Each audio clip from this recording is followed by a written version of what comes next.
Episode 51 secrets of Sukriti. Think big company నుండి వచ్చిన శ్రీనివాస్ను చూసి, నేను మీకు ముందే తెలుసా అని అడిగాడు భరత్. శ్రీనివాస్ దానికి నవ్వుతూ, ఇప్పుడు హైదరాబాద్లో ఉన్న హై క్లాస్ పీపుల్ అందరి నోట్లో నుండి భరత్ రామచంద్ర పేరు బాగా వినపడుతోంది. ఆర్యన్ ఫ్యామిలీకి చుక్కలు చూపించారు. విహారీ గారిని తల వంచి తప్పు అంగీకరించేలా చేశారు. సంవత్సరాల తరబడి ఇండస్ట్రీలో స్థిరపడి పేరు సంపాదించుకున్న బ్రైట్ ఎంటర్టైన్మెంట్ కంపెనీని ఒక్క రోజులోనే నామరూపాలు లేకుండా చేసి స్టార్ ఎంటర్టైన్మెంట్ మొదలుపెట్టారు. అలాంటి మీ కంపెనీకి లైవ్ బ్రాడ్కాస్టింగ్ చేయాల్సొచ్చినప్పుడు ఆ కంపెనీ చైర్మన్ గురించి తెలుసుకోకుండా వచ్చే ధైర్యం నేను చేయలేను కదా సార్ అని అన్నాడు శ్రీనివాస్.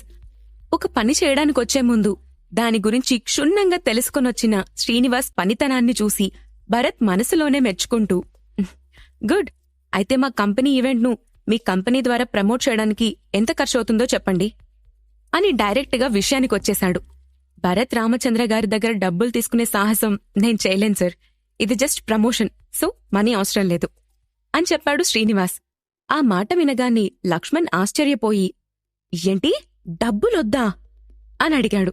అవును సార్, భరత్ రామచంద్ర గారి కోసం వర్క్ చేయడమే మాకు పెద్ద గౌరవం, ఇంకేం కావాలి అని అన్నాడు శ్రీనివాస్.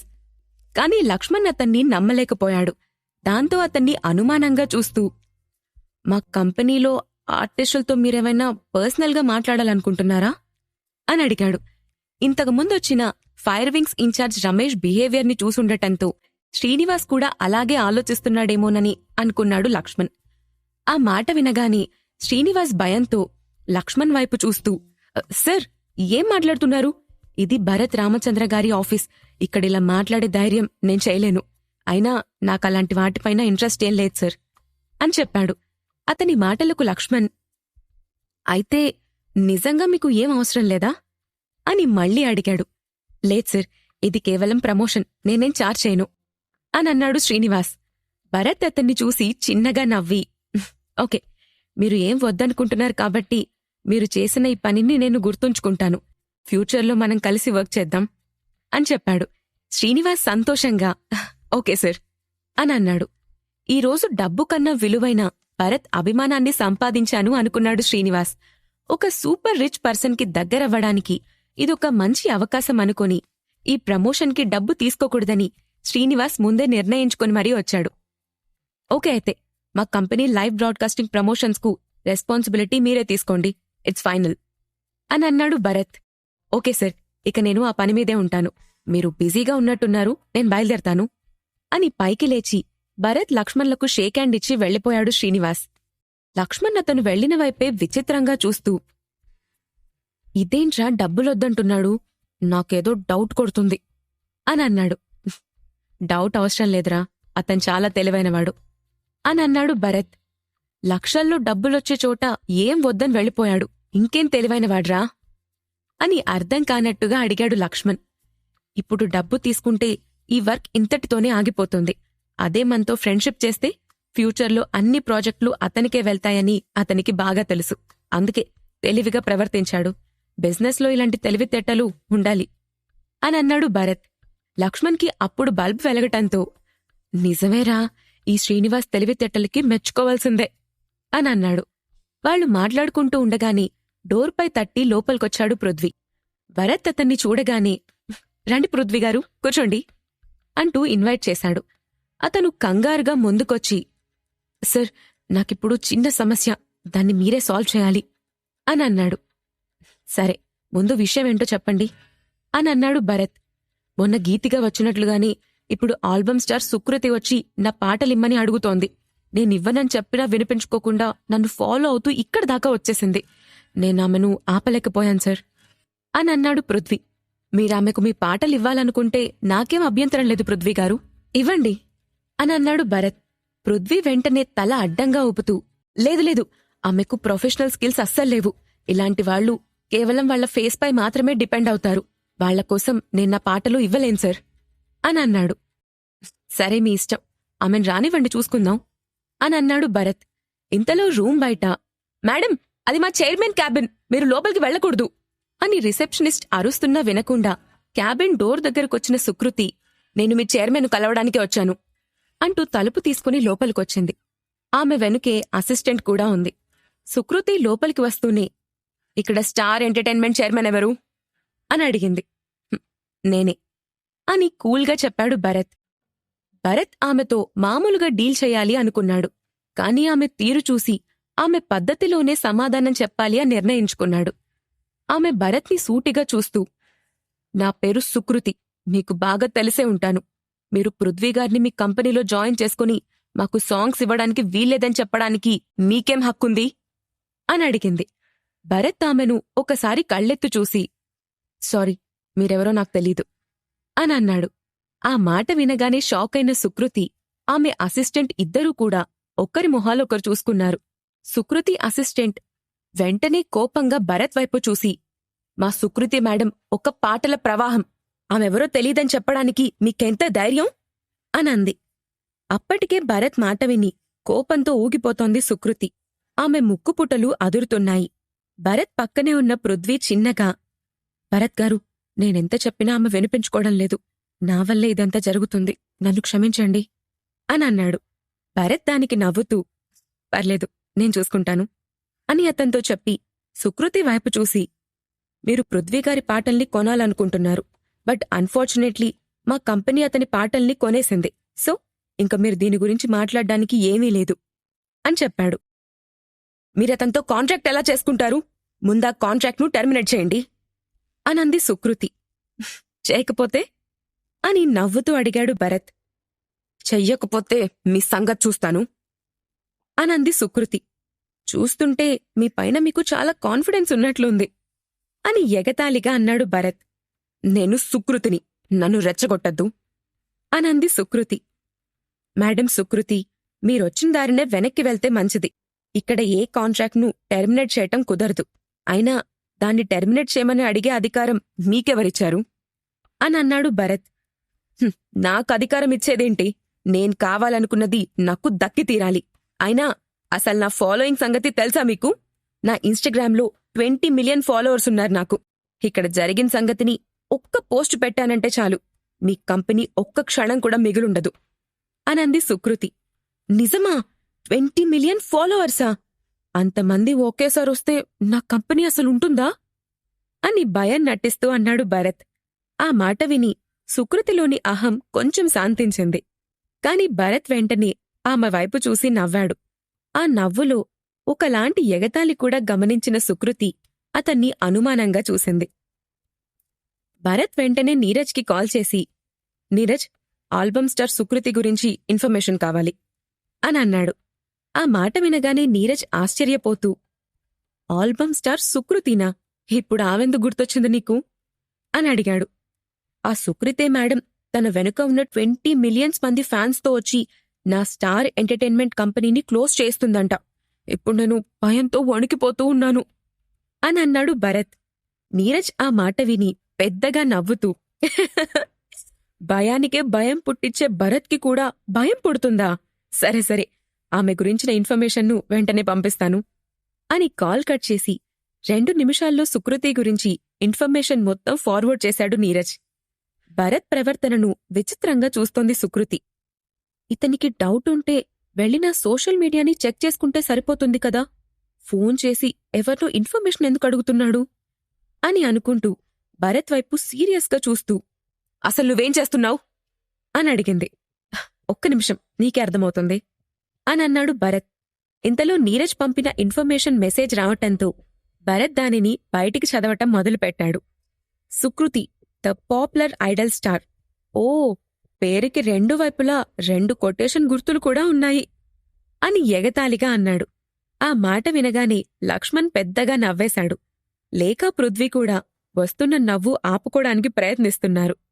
సుకృతి ఇంకా అర్థం కానట్టే చూస్తూ, ఏంటిది అనంది. నీ లైఫ్ హిస్టరీ అని నవ్వుతూ అన్నాడు లక్ష్మణ్. వాట్ అని అయోమయంగా చూస్తూ అంది సుకృతి. ఓ, మీరు వరుసగా 11 సార్లు ప్లాస్టిక్ సర్జరీలు చేయించుకున్నారా? అయ్యో అంటూ ఆమెను వింతగా చూశాడు భరత్. ఆ మాట వినగానే సుకృతి ఒక్కసారిగా వణికిపోయింది. ఆమె ఇన్ని రోజులు దాచిన సీక్రెట్ అందరి ముందు బయటపడుతుందని భయంతో ఇంకాపు అని అరిచింది.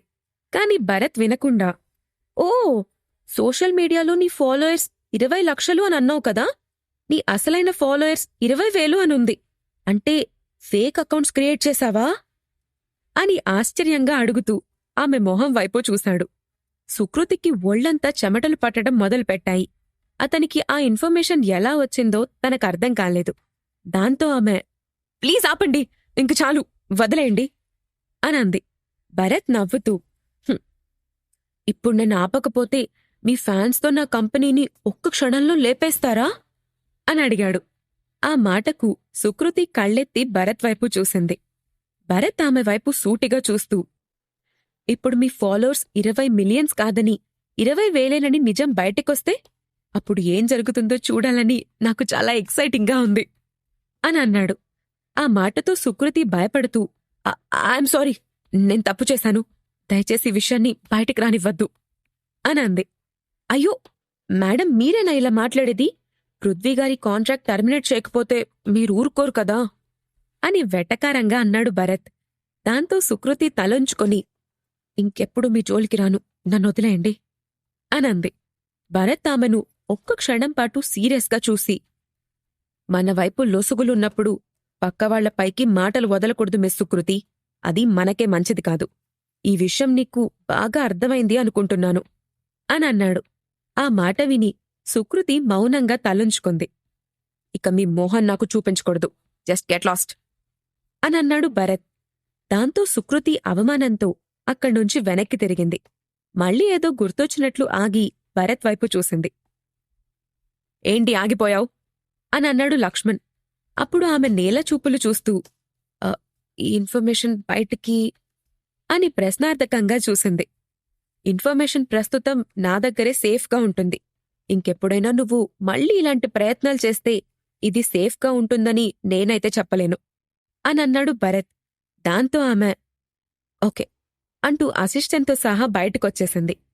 క్లౌడ్స్ బిల్డింగ్ దాటి బయటకొచ్చిన వెంటనే సుకృతి అసిస్టెంట్ ఆమెను చూసి, మేడం, మనం ఇప్పుడేం చేద్దాం? అతన్ని ఇలాగే వదిలేయడం మంచిది కాదు. ఆ ఇన్ఫర్మేషన్ అడ్డుపెట్టుకుని మళ్ళీ బెదిరిస్తే ఎలా అనంది అసిస్టెంట్. ఆ మాట విని సుకృతి ఆలోచిస్తూ, వీలైనంత తొందరగా ఈ సమస్యను పరిష్కరించుకోవాలి, లేదంటే నాకు నిద్ర పట్టదు అని అనుకుంది. కాసేపటి తర్వాత ఏదో గుర్తొచ్చినట్లు, సింగర్ గీతిక కూడా ఈ స్టార్ ఎంటర్టైన్మెంట్ వాళ్లతో గొడవలున్నాయి అని విన్నాను. ముందు మనం వెళ్లి ఆమెను కలుద్దాం, ఆ తర్వాత ఏం చెయ్యాలో ఆలోచిద్దాం. ఇప్పుడు ఆమెక్కడుందో కనుక్కోండి అని అసిస్టెంట్తో అంది సుకృతి. పావుగంట గడిచేసరికి వాళ్లు గీతిక ఇంట్లో ఉన్నారు. హఠాత్తుగా తనింటికొచ్చిన సుకృతిని చూసి గీతిక ఆశ్చర్యపోయింది. ఐడియల్ స్టార్ సుకృతి గురించి ఆమెకు బాగా తెలుసు. కాని వారి మధ్య స్నేహం అంతగా లేదు. అందుకే అంత సడన్గా ఆమె తన దగ్గరికెందుకొచ్చిందో అర్థం కాలేదు. మీరు అంటూ సగంలో ఆగిపోయింది గీతిక. గీతిక, నీకు ఆ స్టార్ ఎంటర్టైన్మెంట్ కంపెనీ వాళ్లకి గొడవైందని విన్నాను, నిజమేనా అని అడిగింది సుకృతి. ఆ మాట వినగానే గీతిక కోపంగా, అంటే ఇప్పుడది అడిగి నన్ను ఎగతాళి చేయడానికొచ్చావా అనంది. నోను, నువ్వు నన్ను తప్పుగా అర్థం చేసుకుంటున్నావు. నిజానికి నేను కూడా ఈరోజే స్టార్ ఎంటర్టైన్మెంట్ కంపెనీకి వెళ్లాను. ఆ భరత్ నాతో కూడా చాలా రూడ్గా బిహేవ్ చేశాడు అనంది. ఆ మాట వినగానే గీతిక మనసులో ఉత్సాహంతో, అవునా, ఏమైంది, అసలేం జరిగింది, నాకు చెప్పు అని అడిగింది. అప్పుడు సుకృతి జరిగిన విషయం ఆమెతో చెప్పి, నేను ఎంత ప్రాధేయపడినా అతన్నాకు ఆ పృథ్వీగారి పాటలను ఇవ్వనని చెప్పేశాడు. పైగా నన్ను ఎగతాళి చేసి అవమానించాడు అని చెప్పింది సుకృతి. ఆమెకు జరిగిన అవమానాన్ని ఊహించుకుంటూ లోలోపలే నవ్వుకుంది గీతిక. కాని పైకి మాత్రం సానుభూతితో, అవును, ఇతను చాలా ఓవర్ చేస్తున్నాడు. నేను కూడా అతన్ని ఏదో ఒకటి చెయ్యాలని వెయిట్ చేస్తున్నాను. దానికోసం శ్రేయాస్ హెల్ప్ అడిగాను. కాని శ్రేయాస్ ప్రస్తుతం ఊర్లో లేడు. అతనొచ్చిన తర్వాతే ఆ భరత్ సంగతి చూడాలి అనంది గీతిక. గీతిక చెప్పిన మాట విని కొంచెం ఆశ్చర్యపోయింది సుకృతి. ఆమెకు శ్రేయాస్ హెల్ప్ చేస్తున్నాడని తెలిసి షాక్ అయిపోయింది. దాంతో ఆమె, వెరీ గుడ్ గీతిక, ఆ భరత్ని ఏం చెయ్యాలో తెలియక నేనిప్పటిదాకా టెన్షన్ పడ్డాను. కాని శ్రేయాస్ అతని గురించి చూసుకుంటున్నాడని తెలిసాక చాలా ఆనందంగా ఉంది అనంది. అప్పుడు గీతిక నవ్వుతూ, అవును, శ్రేయాస్ చేతిలో ఆ భరత్ పని పూర్తయిపోతుంది. కాని కొంచెం వెయిట్ చేయాలి అనంది. అదీ మంచిదే, కాని శ్రేయాస్ పైన పూర్తిగా డిపెండ్ అవ్వడం కన్నా మనం కూడా వచ్చిన అవకాశాన్ని వాడుకుంటే మంచిది కదా అనంది సుకృతి. నిజమే. ఆ భరత్కి కూడా కొంచెం ఎక్కువగానే ఇన్ఫ్లుయెన్స్ ఉందనిపిస్తుంది. అందుకే ఆలోచిస్తున్నాను అనంది గీతిక. అప్పుడు సుకృతి నవ్వి, "హ, ఎంత పెద్ద ఏనుగైనా పక్కాగా ప్లాన్ చేస్తే ఉచ్చులో పడుతుంది గీతిక. నాకిప్పుడు ఆ స్టార్ ఎంటర్టైన్మెంట్ కంపెనీ గురించి కొన్ని విషయాలు తెలుసు. కానీ అవి నీకు ఎంతవరకు హెల్ప్ అవుతాయో తెలీదు" అనంది. "అవునా? ఏం తెలుసు నీకు?" అని ఆత్రంగా అడిగింది గీతిక.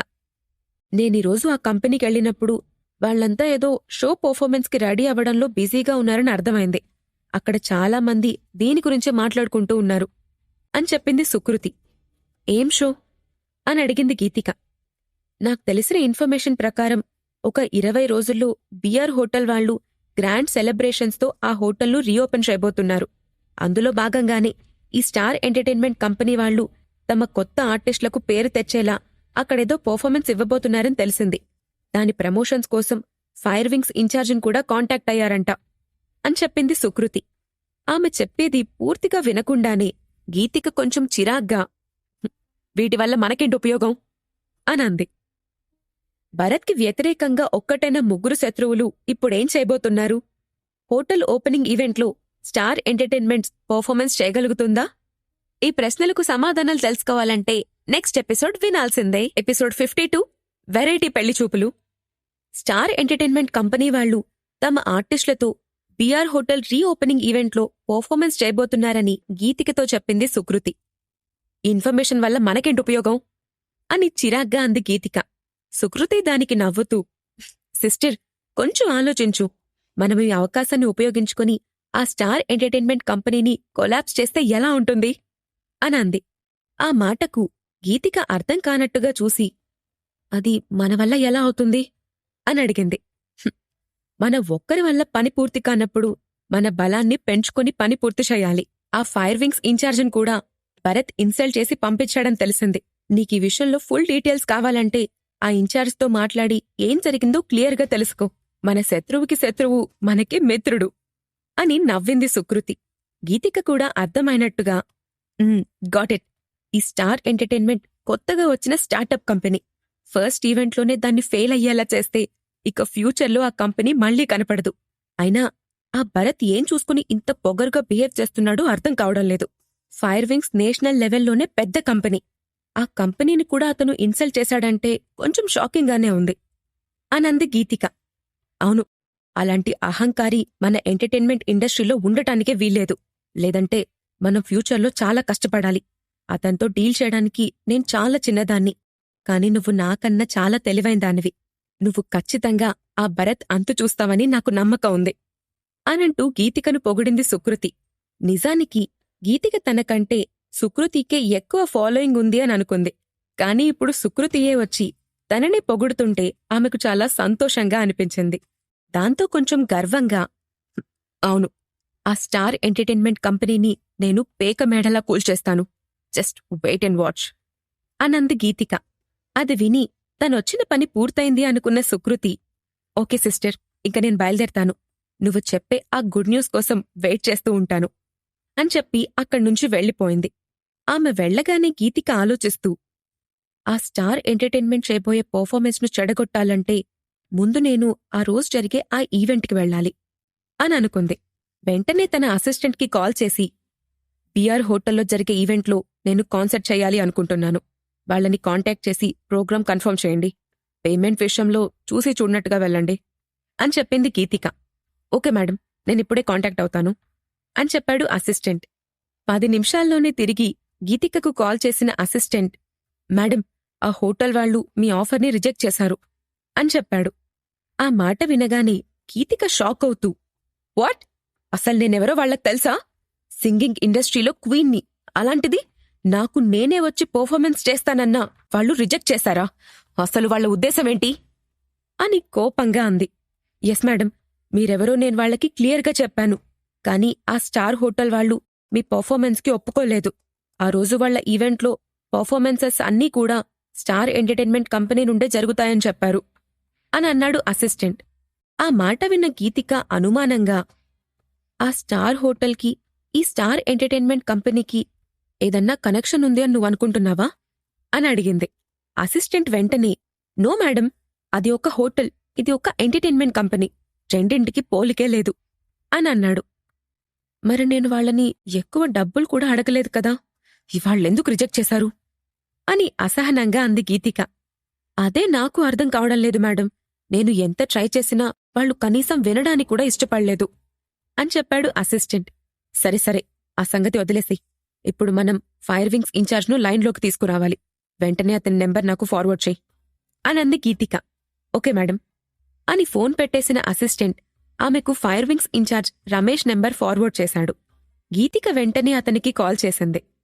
భరత్పై ఎలా రివెంజ్ తీర్చుకోవాలో అర్థం కాక ఆఫీస్లో అటూ ఇటూ కాలు కాలిన పిల్లిలా తిరుగుతున్నాడు రమేష్. అదే టైంలో అతని ఫోన్ రింగవటంతో చిరాగ్గా కాల్ లిఫ్ట్ చేసి హలో అని అన్నాడు. హలో మిస్టర్ రమేష్, నేను సింగర్ గీతికను మాట్లాడుతున్నాను అని చెప్పింది గీతిక. ఆ మాట విన్న రమేష్ ఆశ్చర్యపోతూ తన ఫోన్ వైపు అనుమానంగా ఒకసారి చూసి హలో మిస్ గీతిక, ఏంటి హఠాత్తుగా నాకు కాల్ చేశారు అని అడిగాడు. నేను డైరెక్ట్గా పాయింట్కొచ్చేస్తున్నాను మిస్టర్ రమేష్. నాకొక విషయం తెలిసింది. అది నిజమో కాదో కన్ఫర్మ్ చేసుకుందామని కాల్ చేశాను అని అంది గీతిక. ఏం తెలిసింది అని అనుమానంగా అడిగాడు రమేష్. ఆ స్టార్ ఎంటర్టైన్మెంట్ వాళ్ళు మిమ్మల్ని ఆఫీస్ నుంచి బయటికి గెంటేశారంట కదా, నిజమేనా అని అడిగింది గీతిక. ఆ మాట వినగానే రమేష్ కోపంగా పళ్ళు కొరుకుతూ గీతిక్గారు, ప్లీజ్ ఆ కంపెనీ పేరు కూడా నా దగ్గర మాట్లాడొద్దు. ఆ భరత్ నిజంగానే ఒక మెంటల్ గాడు. ఆ కంపెనీ ఆర్టిస్టులని ఒక్క రాత్రి నా దగ్గరికి పంపమంటేనే వాణ్ణన్ను బయటికి పంపించేశాడు అని అన్నాడు. గీతిక చాలా సంవత్సరాలుగా ఇండస్ట్రీలో ఉండటం వల్ల రమేష్ చెప్పిన విషయం ఆమెకు చాలా మామూలుగా అనిపించింది. ఇంకా చెప్పాలంటే అది తప్పు కాదని ఆమె ఉద్దేశం. దాంతో ఆమె, అయితే ఇప్పుడు మీరేం చేయబోతున్నారు? ఆ భరత్ని అలాగే వదిలేస్తారా అని అడిగింది. నన్ను ఇంత అవమానించిన వాణ్ణి అంత ఈజీగా ఎలా వదిలేస్తాను? వాడి చావు నా చేతల్లోనే ఉంది. దాని గురించి ఆలోచిస్తున్నాను అని అన్నాడు రమేష్. అది విన్న గీతిక, మిస్టర్ రమేష్, ఈ విషయంలో మనిద్దరం కలిసి పనిచేస్తే మీకేమన్నా ప్రాబ్లమా అని అడిగింది. ఆ మాటకు ఆశ్చర్యపోయిన రమేష్, మీరేమంటున్నారు గీతిక? ఆ భరత్పై మీకెందుకు కోపం అని అడిగాడు. అతను నన్ను కూడా ఇన్సల్ట్ చేశాడు. అందుకే ఈ విషయంలో ఇద్దరం కలిసి ప్లాన్ చేస్తే అతన్ని ఈజీగా నాశనం చేయొచ్చు. నా వెనుక శ్రేయాస్ కూడా ఉన్నాడు అని చెప్పింది గీతిక. ఆమె చెప్పింది విన్న రమేష్ మొహంలో ఆశ్చర్యంతో పాటు సంతోషం కూడా కనిపించింది. దాంతో అతను ఆనందంగా, ఇది నిజంగా గొప్ప విషయం గీతిక్గారు. మీతో శ్రేయాస్ గారితో కలిసి ఆ స్టార్ ఎంటర్టైన్మెంట్స్ ని నామరూపాలు లేకుండా చేయడానికి నేను ఈగర్గా వెయిట్ చేస్తున్నాను అని అన్నాడు. సరే సరే, మిగతా విషయాలు మనం కలిసినప్పుడు మాట్లాడుకుందాం. ఇలాంటివి ఫోన్లో మాట్లాడడం అంత మంచిది కాదు అని అంది గీతిక. ఓకే మేడం, మీట్ అవ్వడానికి టైం ఫిక్స్ చేసి నేను మీకు మెసేజ్ చేస్తాను అని చెప్పి ఫోన్ పెట్టేశాడు రమేష్. మరోవైపు ఈడెన్ క్లబ్లోని తన రూంలో కూర్చుని ఆలోచిస్తూ ఉన్నాడు భరత్. ఇక్కడ్నుంచి అవమానంతో వెళ్లిన గీతిక ఇంకా ఎందుకు సైలెంట్గా ఉంది? ఆమె ఆ రోజు శ్రేయాస్ని కలిసి ఇక్కడ జరిగిందంతా చెప్పే ఉంటుంది. అతను ఖచ్చితంగా నాపైన పగ తీర్చుకోవాలి అనుకుంటాడు. కాని ఇన్ని రోజులెందుకు సైలెంట్గా ఉన్నాడు? ఆ శ్రేయాస్ ఇంత సైలెంట్గా ఉండే క్యారెక్టర్ కాదు. ఏం జరుగుతుందసలు అని అనుకుంటూ లేచి నీరజ్ రూమ్కెళ్లాడు. కంప్యూటర్లో వర్క్ చేసుకుంటున్న నీరజ్ లోపలికొచ్చిన భరత్ని చూసి, ఏంటి భరత్ ఇలా వచ్చావు? ఏదన్నా పనుంటే కాల్ చేస్తే సరిపోతుంది కదా అని అన్నాడు. పర్వాలేదు, ఇప్పుడా శ్రేయాస్ ఎక్కడున్నాడో ఏం చేస్తున్నాడో నువ్వు తెలుసుకోగలవా అని అడిగాడు. చెక్ చేస్తాను, కాని నువ్వు అతని గురించి ఎందుకంతలా ఆలోచిస్తున్నావు అని అడిగాడు నీరజ్. ఎందుకంటే శ్రేయాస్ ఇన్ని రోజులు సైలెంట్గా ఉండే క్యారెక్టర్ కాదు. ఖచ్చితంగా వెంటనే దెబ్బకు దెబ్బ తీయాలి అనుకుంటాడు. కాని అతను ఇంత సైలెంట్గా ఉండటం నాకు ఆశ్చర్యంగా ఉంది అని అన్నాడు భరత్. అంటే అతను ఇంకా అటాక్ చేయలేదని ఫీలైపోయి నువ్వే ముందు అటాక్ చేయడానికి రెడీ అవుతున్నావా అని నవ్వాడు నీరజ్. శత్రువు కోసం ఎదురుచూడ్డం కాదు, మనమే శత్రువుని తొలగించటం తెలివైన పని అని నవ్వుతూ అన్నాడు భరత్. నీరజ్ కూడా నవ్వుతూ, సరే సరే, నేను చెక్ చేసి డీటెయిల్స్ అని నీ దగ్గరికే తీసుకొస్తాను అని అన్నాడు నీరజ్. సరే అనంటూ అక్కడ్నుంచి వెళ్ళిపోయాడు భరత్. ఒక గంట తర్వాత భరత్ రూమ్కి వెళ్లాడు నీరజ్. శ్రేయాస్ గురించేమన్నా తెలిసిందా అని అడిగాడు భరత్. తెలిసింది. ఈ ఇన్ఫర్మేషన్ కనిపెట్టడానికి చాలా కష్టపడ్డాను. అతనిప్పుడు వాళ్ల సొంతూరు బళ్ళార్లో ఉన్నాడు అని అన్నాడు నీరజ్. బళ్ళారిలోనా? ఇన్ని రోజులు అక్కడేం చేస్తున్నాడు అని ఆశ్చర్యంగా అడిగి పక్కనే ఉన్న వాటర్ బాటిల్ తీసుకుని వాటర్ తాగాడు భరత్. పెళ్లి చూపులకెళ్లాడు అని చెప్పాడు నీరజ్. ఆ మాట వినగానే భరత్ నోట్లో నుంచి నీళ్లు ఒక్కసారిగా బయటకుమ్మేశాడు. వెంటనే నీరజ్ వైపు షాకింగ్గా చూసి నిజమా అని అడిగాడు. నీరజ్ కూడా నవ్వుతూ అవును, ఇంకో విషయం తెలుసా? ఆ పెళ్లి కూతురు ఎవరో కాదు, శ్రేయాస్ షేర్ హోల్డర్గా ఉన్న వజ్రా మైనింగ్ కంపెనీ చైర్మన్ ధరిత్రి. ఆమెతోనే ఇతనికి పెళ్లి గురించి డిస్కషన్స్ నడుస్తున్నాయి. ఇంకా ఫైనల్ అయితే కాలేదు అని అన్నాడు. దానికి భరత్ నవ్వుతూ ఈ శ్రేయాస్ చాలా తెలివిగా ఉన్నాడు కదా, చైర్మన్నే పెళ్లి చేసుకోబోతున్నాడు అని అన్నాడు. నీరజ్ కూడా నవ్వి కాని ఈ పెళ్లి జరిగితే ఆ శ్రేయాస్ పని అయిపోయినట్టే అని అన్నాడు. ఎందుకలా అంటున్నావు అని అర్థం కానట్టుగా అడిగాడు భరత్. నాకు తెలిసిన ఇన్ఫర్మేషన్ ప్రకారం ఈ శ్రేయాస్ ఒక పెద్ద ప్లేబాయ్. ఒంటిపై డ్రెస్ మార్చినట్టుగా ఆడవాళ్లను మార్చేస్తూ ఉంటాడు. చిన్నప్పటినుండి అబ్రాడ్లో పెరగడం వల్ల అతనికి ఎలాంటి రూల్స్ అండ్ రెస్ట్రిక్షన్సూ లేవు. తనకి నచ్చిన అమ్మాయి కోసం ఇన్ని డ్రామాలైనా ఆడతాడు. కాని ధరిత్రి అలా కాదు. కష్టపడే మైండ్ సెట్ ఉన్న అమ్మాయి. ఆమెకు అబద్ధాలాడేవాళ్లు, అమ్మాయిలతో తిరిగేవాళ్లు అస్సలు నచ్చరు. ఏదైనా తేడా వస్తే తాట తీసే రకం. ఇద్దరూ డిఫరెంట్ క్యారెక్టర్స్ అని చెప్పాడు Neeraj. Opposite poles always attract each other. నీకు తెలీదా ఇది అని నవ్వుతూ అన్నాడు భరత్. నీరజ్ కూడా నవ్వుతూ నిజమే, కానీ పెళ్లి చర్చలు కేవలం వాళ్ల ఫ్యామిలీస్ బలవంతంపైనే జరుగుతున్నాయి. వాళ్ళిద్దరికీ ఒకరంటే ఒకరికి ఇష్టం ఉందని కూడా అనిపించడం లేదు అని అన్నాడు నీరజ్. అంతా విన్న భరత్ ఆ రెండు ఫ్యామిలీస్ వాళ్ళి పెళ్లి చేయాలని డిసైడ్ చేసుకుంటే శ్రేయాస్ ధరిత్రి కూడా వాళ్ల పెళ్లిని ఆపలేరు. పెద్ద పెద్ద ఫ్యామిలీస్లో పెళ్లిళ్ళు కేవలం ప్రపంచం కోసమే జరుగుతాయి. ఈ పెళ్లి కూడా అలాంటిదే అయ్యుంటుంది అని అన్నాడు. ఆ మాట విని నీరజ్ నెట్టూరుస్తూ హా నిజమే, కానీ పెళ్లి జరిగితే వాళ్ళిద్దరూ చాలా కష్టాలు పడాల్సొస్తుంది అని అన్నాడు. నీరజ్ చెప్పినట్లే నిప్పులపై కూర్చున్నట్టుగా కష్టంగా ధరిత్రి ముందు కూర్చునున్నాడు శ్రేయాస్. ధరిత్రి అతనికి ఎదురుగా కుర్చీలో కాలుపై కాలు వేసుకుని కూర్చుని అతన్నే సూటిగా చూస్తోంది. దాంతో శ్రేయాస్ ఇబ్బందిగా కదుల్తూ ఎందుకలా చూస్తున్నావు అని అడిగాడు. నీ కళ్లల్లో ఎంత చెత్తుందో చూస్తున్నాను అని గట్టిగా సమాధానం చెప్పింది ధరిత్రి. ఆ మాటకు శ్రేయాస్కు కోపం తన్నుకొచ్చింది. కాని కంట్రోల్ చేసుకుని మెల్లగా నవ్వుతూ ఐమ్ యోర్ వుడ్ బి ధరిత్రి, నువ్వు నాకు మర్యాదిస్తే బావుంటుంది అని అన్నాడు.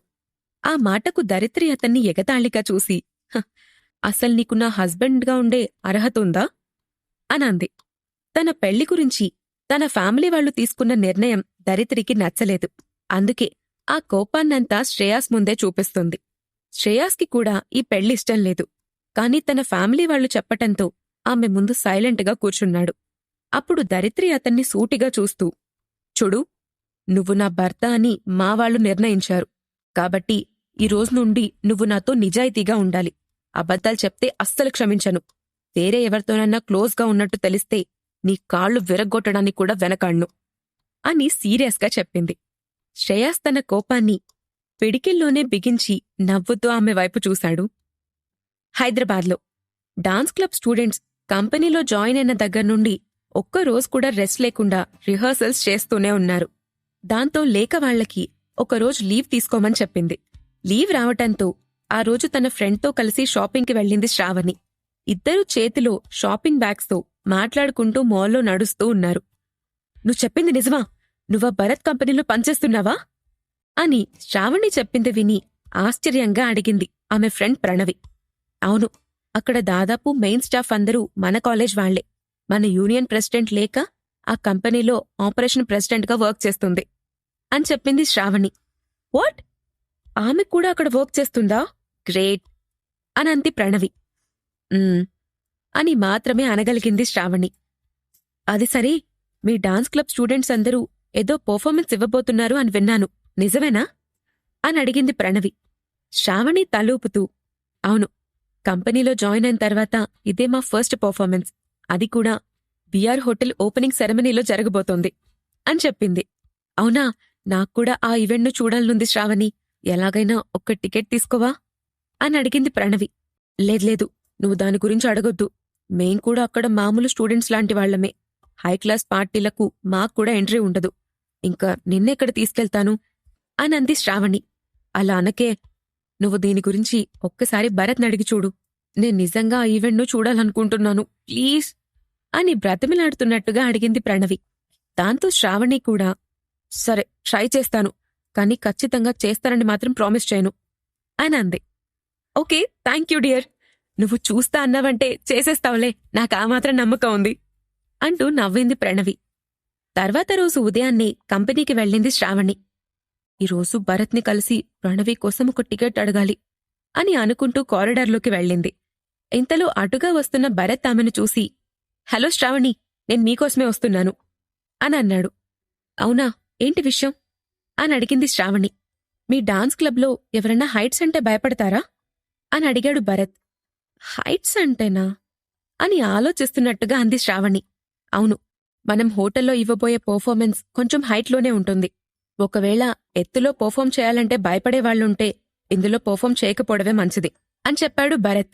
శ్రావణి ఏదో గుర్తొచ్చినట్లుగా, అవునను, వాళ్లలో కొంతమందికి ఆక్రోఫోబియా ఉంది, వాళ్లకి హైట్స్ అంటే భయం అని చెప్పింది.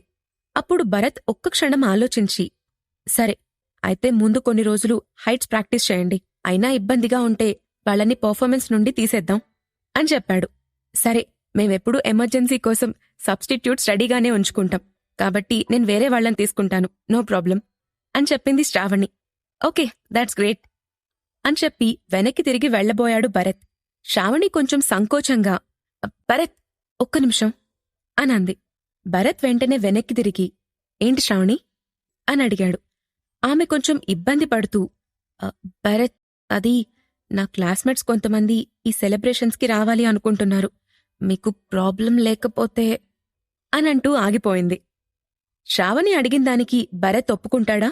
గీతిక రమేష్తో కలిసి చేసిన ప్లాన్ ఏంటి? హోటల్ రీఓపెనింగ్ రోజు ఏం జరగబోతోంది? ఈ ప్రశ్నలకు సమాధానాలు తెలుసుకోవాలంటే తర్వాత ఎపిసోడ్ వినాల్సిందే. Episode 53, beautiful painting. తన క్లాస్మేట్స్ కూడా హోటల్లో జరిగే ఈవెంట్కి రావాలనుకుంటున్నారని భరత్తో చెప్తుంది శ్రావణి. భరత్ దానికి నవ్వుతూ, మీ క్లాస్మేట్స్ అంటే వాళ్ళు నాకు కూడా క్లాస్మేట్సే కదా, దాని గురించి ఇంత రిక్వెస్టింగ్గా అడగాల్సిన అవసరం లేదు, ఇదిగోండి టికెట్స్ తీసుకోండి అంటూ తన పాకెట్లో నుంచి టికెట్ బుక్ తీసి అందులో నుండి 10 టికెట్లు శ్రావణికిచ్చాడు. మిమ్మల్ని ఇబ్బంది పెట్టినందుకు సారీ, కానీ నాకు ఇన్ని టికెట్స్ అవసరం లేదు, 2 చాలు అనంది శ్రావణి. పర్వాలేదు, కాలేజ్లో ఇంకెవరన్నా అడిగితే ఇవ్వండి అని నవ్వుతూ చెప్పి అక్కడ్నుంచి వెళ్లిపోయాడు భరత్. క్యాబిన్లోకి వెళ్తున్న భరత్కి దేవేందర్ దగ్గర నుండి కాల్ రావటంతో అతను కాల్ లిఫ్ట్ చేసి, హలో అని అన్నాడు. సార్, మన హోటల్ సెలబ్రేషన్స్ అరేంజ్మెంట్స్ అన్నీ పూర్తయిపోయాయి, వెన్యూ, స్టేజ్ లేఅవుట్ కూడా కంప్లీట్ అయిపోతున్నాయి, ఈ రోజు నుండే రిహార్సల్స్కి రావచ్చు అని చెప్పాడు దేవేందర్. సరే, కానీ రిహార్సల్స్కి అప్పుడే తొందరలేదులే, డాన్స్ టీం ఇంకా పూర్తిగా ప్రిపేర్ అవ్వలేదు, 2 రోజుల తర్వాత చూద్దాం అని అన్నాడు భరత్. ఓకే సార్, మరో ముఖ్యమైన విషయం, ఆ సింగర్ గీతిక అసిస్టెంట్ నన్ను కాంటాక్ట్ అయ్యారు. హోటల్ రీఓపెనింగ్ రోజున మన హోటల్లో ఆమె తన కాన్సర్ట్ ఇవ్వాలనుకుంటుందని చెప్పారు, కానీ నేను రిజెక్ట్ చేశాను అని అన్నాడు. ఆ మాట విని భరత్ ఒక్క క్షణం నవ్వుకున్నాడు. బిఆర్ హోటల్, స్టార్ ఎంటర్టైన్మెంట్ రెండూ ఒకరివే అని ఆమెకు తెలియక ఇలాంటి ప్రయత్నం చేసింది అని అనుకుంటూ, సరే సరే, మీరు రిజెక్ట్ చేసి మంచి పని చేశారు అని అన్నాడు భరత్.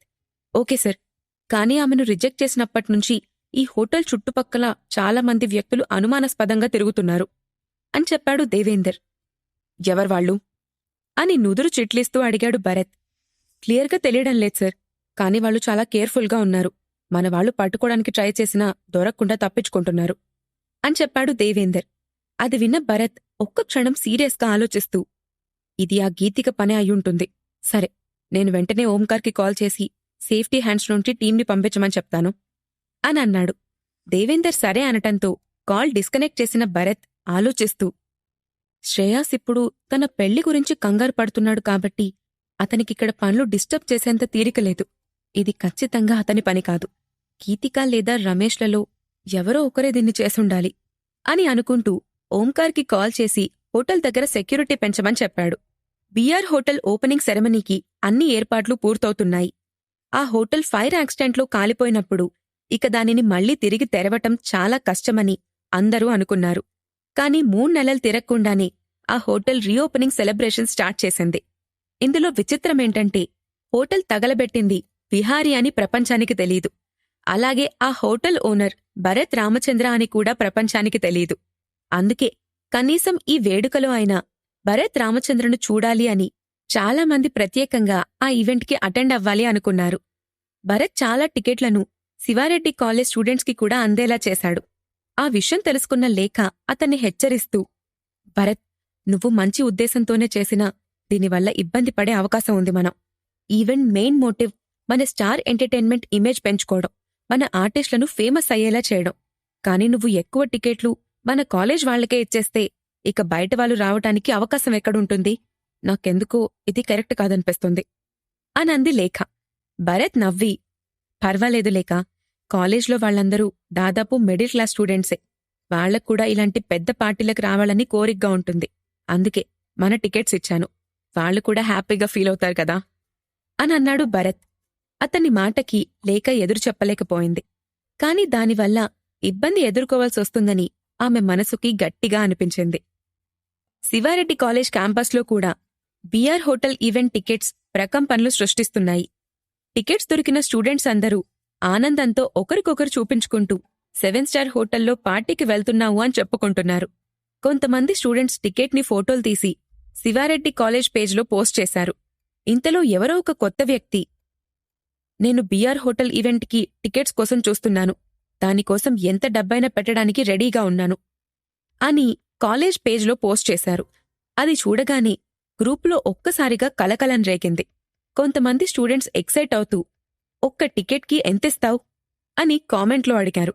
అతను 20,000 అని రిప్లై ఇచ్చారు. అది చూసిన స్టూడెంట్స్ ఆశ్చర్యపోయారు. కాని మళ్లీ అతనికి రెస్పాండ్ అవ్వలేదు. దాంతో అవతలి వ్యక్తి రేట్ పెంచుతూ టికెట్కి 30,000 అని పోస్ట్ చేశాడు. ఆ రేట్ చూడగానే చాలామంది స్టూడెంట్స్కి మనసులో ఆశ కలిగింది. 30,000 రూపాయలంటే 3 నెలలు ఈజీగా గడిచిపోతాయి అనుకున్నారు. అయినా భయంతో అతనికి ఎవ్వరూ రిప్లై ఇవ్వలేదు. ఇంతలో అవతలి వ్యక్తి, మీ దగ్గర అసలు టికెట్స్ ఉన్నాయా లేవా? అందరూ ఎందుకింత సైలెంట్గా ఉన్నారు అని మరో పోస్ట్ పెట్టాడు. వెంటనే ఎవరో స్టూడెంట్, ఒక్కో టికెట్ 50,000 అయితే నేనమ్ముతాను అంటూ రిప్లై ఇచ్చాడు. అది చూసిన స్టూడెంట్స్ అందరూ 50,000 అని అనుకుంటూ ఆ రిప్లై ఇచ్చింది ఎవరా అని ఆశ్చర్యంగా చూశారు. కాని ఆ కమెంట్ చేసిన స్టూడెంట్స్ తన డీటెయిల్స్ ఏవీ అందులో లేకుండా చాలా జాగ్రత్తలు తీసుకున్నాడు. ఓకే, నాకు టికెట్ కావాలి అని అవతల వ్యక్తి అడిగాడు. ఇంతలో వెంటనే ఆ పోస్ట్ కింద మిగిలిన స్టూడెంట్స్ కూడా మేం కూడా అమ్ముతాం అని కామెంట్స్ చేయటం మొదలుపెట్టారు. మరోవైపు కాలేజ్ యూనియన్ ప్రెసిడెంట్గా ఉన్న లేఖకి విషయం మొత్తం తెలియటంతో ఆమె భరత్ దగ్గరకు వెళ్లి, సోషల్ మీడియాలో ఏం జరుగుతుందో చూశావా? మనం అర్జెంటుగా ఏదోకటి చెయ్యాలి, లేదంటే స్టూడెంట్స్ ఎక్కువ డబ్బుల కోసం బయట వాళ్ళకి టికెట్స్ అమ్మేస్తారు అని కంగారుగా అంది. టికెట్స్ కోసం ఇంత ఎక్కువ మొత్తంలో డబ్బు పెట్టేవాళ్లు ఉంటారని భరత్ కూడా ఊహించకపోవటంతో ఇప్పుడు ఆలోచనలో పడ్డాడు. అతని మౌనం చూసి, మనం టికెట్స్ విషయంలో ఇంకొంచెం జాగ్రత్తగా ఉండాల్సింది అని అంది లేఖ. నిజమే, కాని ఇప్పుడు మనం కనిపెట్టాల్సిన విషయం వేరే ఉంది. వాళ్ళు టికెట్స్ కోసం అంత డబ్బును ఎందుకు ఖర్చు పెడుతున్నారో తెలుసుకోవాలి అని అన్నాడు భరత్. ఎలా కనిపెడతాం? వాళ్ళు ఫేక్ అకౌంట్స్ నుంచి పేజీలో జాయిన్ అయ్యారు. టికెట్స్ అడిగింది కూడా మన కాలేజ్ వాళ్ళు కాదు అని చెప్పింది లేఖ. భరత్ ఆలోచిస్తూ దేవేందర్కు కాల్ చేసి, దేవేందర్ గారు, సోషల్ మీడియాలో ఏం జరుగుతుందో గమనించారా? ఒక్క టికెట్కి అంత డబ్బు పెట్టే ధైర్యం ఎవరికుంది? ముందు మనం అర్జెంటుగా వాళ్ళని కనిపెట్టాలి అని అన్నాడు భరత్. నేను కూడా అదే చూస్తున్నాను సార్, ఇప్పుడు యాక్షన్ తీసుకుంటాను అని చెప్పాడు దేవేందర్. ఆ తర్వాత 10 నిమిషాల్లోనే శివారెడ్డి కాలేజ్ పేజ్లో పెట్టిన పోస్టులన్నీ మాయమైపోయాయి. కాని ఈలోగా కొంతమంది టికెట్స్ అమ్ముకోవడం కూడా జరిగిపోయింది. అలా ఆ పేజ్ నుండి టికెట్స్ కొన్న వాళ్లల్లో రసూల్ తండ్రి బిలాల్ కూడా ఉన్నాడు. నాన్నా, నువ్విప్పుడెందుకు ఆ టికెట్ కొన్నావు అని ఫోన్లో తన తండ్రితో మాట్లాడుతున్న రసూల్ కంగారుగా అడిగాడు. మరేం చేయమంటావు? నువ్వా భరత్ గురించి తెలుసుకోకుండా వెళ్లి అతనితో గొడవ పడ్డావు. విహారీ అంతటివాడే వాడికి తలొంచేశాడు. ఇప్పుడు నీ ప్రాణాలు రక్షించాలంటే తండ్రిగా నేను ఏదో ఒకటి చెయ్యాలి కదా అని విసుగ్గా అరిచాడు బిలాల్. అతనింత పెద్ద ధనవంతుడని నాకప్పుడు తెలీదు నాన్నా అని బాధపడుతూ చెప్పాడు రసూల్. నువ్వతని రెచ్చగొట్టకుండా ఉండుంటే ఇలా భయపడి ఎక్కడో దొంగతనంగా తిరగాల్సిన అవసరం ఉండేది కాదు. మన బిజినెస్ కూడా ఇన్ని కష్టాల్లో పడేది కాదు అనన్నాడు బిలాల్. మన బిజినెస్కేమైంది నాన్నా అని ఆత్రంగా అడిగాడు రసూల్. ఇంకేమవుతుంది, ఆ భరత్ మన కంపెనీ గురించి సోషల్ మీడియాలో పెట్టి అందరికీ తెలిసేలా చేశాడు. ఆ దెబ్బకి మన బిజినెస్ మొత్తం పడిపోయింది అని చెప్పాడు బిలాల్. అది వినగానే రసూల్, ఐమ్ సారీ నాన్నా, ఇదంతా నా వల్లే జరిగింది. నేను నిజంగా ఇప్పుడు చాలా కష్టాల్లో ఉన్నాను అంటూ మెల్లగా ఏడుస్తూ చెప్పాడు. కొడుకు గొంతులో ఏడుపు విన్న బిలాల్ కరిగిపోతూ, సరే సరే, జరిగిందేదో జరిగిపోయింది. మన అదృష్టం బావుంది కాబట్టే ఆ భరత్ మనల్ని ఇన్ని రోజులు వదిలేశాడు. లేదంటే ఆర్యన్కి పట్టిన గతే మనక్కూడా పట్టేది. నేనీ టికెట్ తీసుకుని ఆ ఈవెంట్కెళ్తాను. అక్కడ భరత్ను కలిసి అతను ఎలాంటి కండిషన్స్ పెట్టినా ఒప్పుకుంటాను అని అన్నాడు. రసూల్ వెంటనే కంగారుగా, నాన్నా, నీకేమైనా పిచ్చి పట్టిందా? ఆ భరత్ ముందుకి ఎలా వెళ్తావు నువ్విలాంటి పనులు చేయొద్దు అని అన్నాడు. మరి ఇంకేం చేయమంటావు? ఎన్ని రోజులలా బయట తిరుగుతుంటావు? వీలైనంత త్వరగా దీన్ని పరిష్కరించుకోకపోతే నువ్వు ఎప్పటికీ తిరిగి ఇంటికి రాలేవు. మన వ్యాపారం మూతబడిపోతుంది అని ఆవేదనగా అన్నాడు బిలాల్. తన తండ్రి ప్రశ్నకు రసూల్ మౌనంగా ఏడవటం తప్ప సమాధానం చెప్పలేకపోయాడు. ఆ రోజే BR hotel reopening day. Hotel మొత్తం అందమైన లైట్స్, రేర్గా దొరికే ఫ్లవర్స్తో డెకరేట్ చేసింది. అది వీకెండ్ కూడా కావటంతో సాయంత్రం 4 గంటల నుండే హోటల్ కాలేజ్ స్టూడెంట్స్తో సందడి సందడిగా ఉంది. 5 గంటలు అవుతుండగా రిచ్ ఫ్యామిలీ నుండి ఇన్వైట్ చేసిన వాళ్లంతా ఒక్కరొక్కరుగా రావడం మొదలుపెట్టారు. హోటల్ ముందు ఆగుతున్న అతి ఖరీదైన బ్రాండెడ్ కార్లను చూసి అప్పటికే అక్కడున్న స్టూడెంట్స్ అందరూ నోర్లెళ్లబెడుతూ చూస్తున్నారు. రే మామా, ఆ కార్ చూసావా? Marble 7 series. దాని వాల్యూ 70 lakhs అని నెట్లో చూశాను అని తన పక్కనే ఉన్న ఫ్రెండ్తో ఎగ్జైటెడ్గా అన్నాడు ఒక స్టూడెంట్. దాని వెనుక ఉన్న బ్లాక్ కార్ చూడ్రా, బెల్లీలో 5th మోడల్. దాని రేట్ 2 కోట్లకు పైగానే ఉంటుంది అని అన్నాడు పక్కనే ఉన్న మరో ఫ్రెండ్. అబ్బా, ఎన్ని కార్లురా! పుడితే ధనవంతుడుగానే పుట్టాలి, మనలాయిల మధ్యతరగతి వాళ్ల అస్సలు పుట్టకూడదు అని నిరాశగా అన్నాడు అక్కడే ఉన్న మరో స్టూడెంట్. హోటల్ ఎంట్రన్స్లో దేవేందర్ వచ్చిన గెస్ట్లందరికీ భరత్ తరపున వెల్కమ్ చెప్తున్నాడు. పక్కనే లక్ష్మణ్ కూడా స్టార్ ఎంటర్టైన్మెంట్ సీఈఓ హోదాలో దేవేందర్ పక్కనే నిలబడి గెస్ట్లు తెచ్చిచ్చిన గిఫ్ట్స్లను తీసుకుంటూ ఉన్నాడు. అప్పుడే బ్లాక్ సూట్లో ఒక వ్యక్తి లోపలికొచ్చి దేవేందర్ను చిరునవ్వుతో పలకరించి తన చేతిలో ఉన్న గిఫ్ట్ను దేవేందర్కిచ్చాడు. దేవేందర్ దానిని పక్కనే ఉన్న లక్ష్మణ్కిచ్చి, ప్లీజ్ టేక్ యూర్ సీట్ అనంటూ ఆ బ్లాక్ సూట్ వ్యక్తిని లోపలికి పంపించాడు. అతను లోపలికి వెళ్లగానే లక్ష్మణ్ తన చేతిలో ఉన్న గిఫ్ట్ను ఓపెన్ చేసి, దేవేందర్ గారు, ఈ గిఫ్ట్ చూడండి, చూడ్డానికి డైమండ్లో ఉంది కదా అని ఆశ్చర్యంగా అన్నాడు లక్ష్మణ్. దేవేందర్ దానికి నవ్వుతూ, డైమండ్ లా ఉండటమేంటి, అది డైమండే, జాగ్రత్తగా పెట్టు, దాని వాల్యూ 1 కోటి దాకా ఉంటుంది అని అన్నాడు. ఆ మాట వినగానే లక్ష్మణ్ షాక్ అవుతున్నట్టుగా కళ్ళు పెద్దవి చేసి, 1 కోటి రూపాయలా? అయినా ఈ డబ్బున్న వాళ్లంతా ఇంత కాస్ట్లీ గిఫ్ట్లు ఎందుకిస్తారు అని అనుమానంగా అడిగాడు. ఎందుకంటే ఈ అవకాశాన్ని ఉపయోగించుకుని వాళ్లు భరత్ సార్తో మంచి రిలేషన్ ఏర్పరచుకోవడానికి ట్రై చేస్తారు. ఇవన్నీ బిజినెస్ తెలివితేటలు అని చెప్పి నవ్వాడు దేవేందర్. అప్పుడు లక్ష్మణ్కి కూడా అర్థమైనట్టుగా నవ్వుతూ, నిజంగా వీళ్ల ముందు చూపుకి మెచ్చుకోవాల్సిందే సార్ అని అన్నాడు.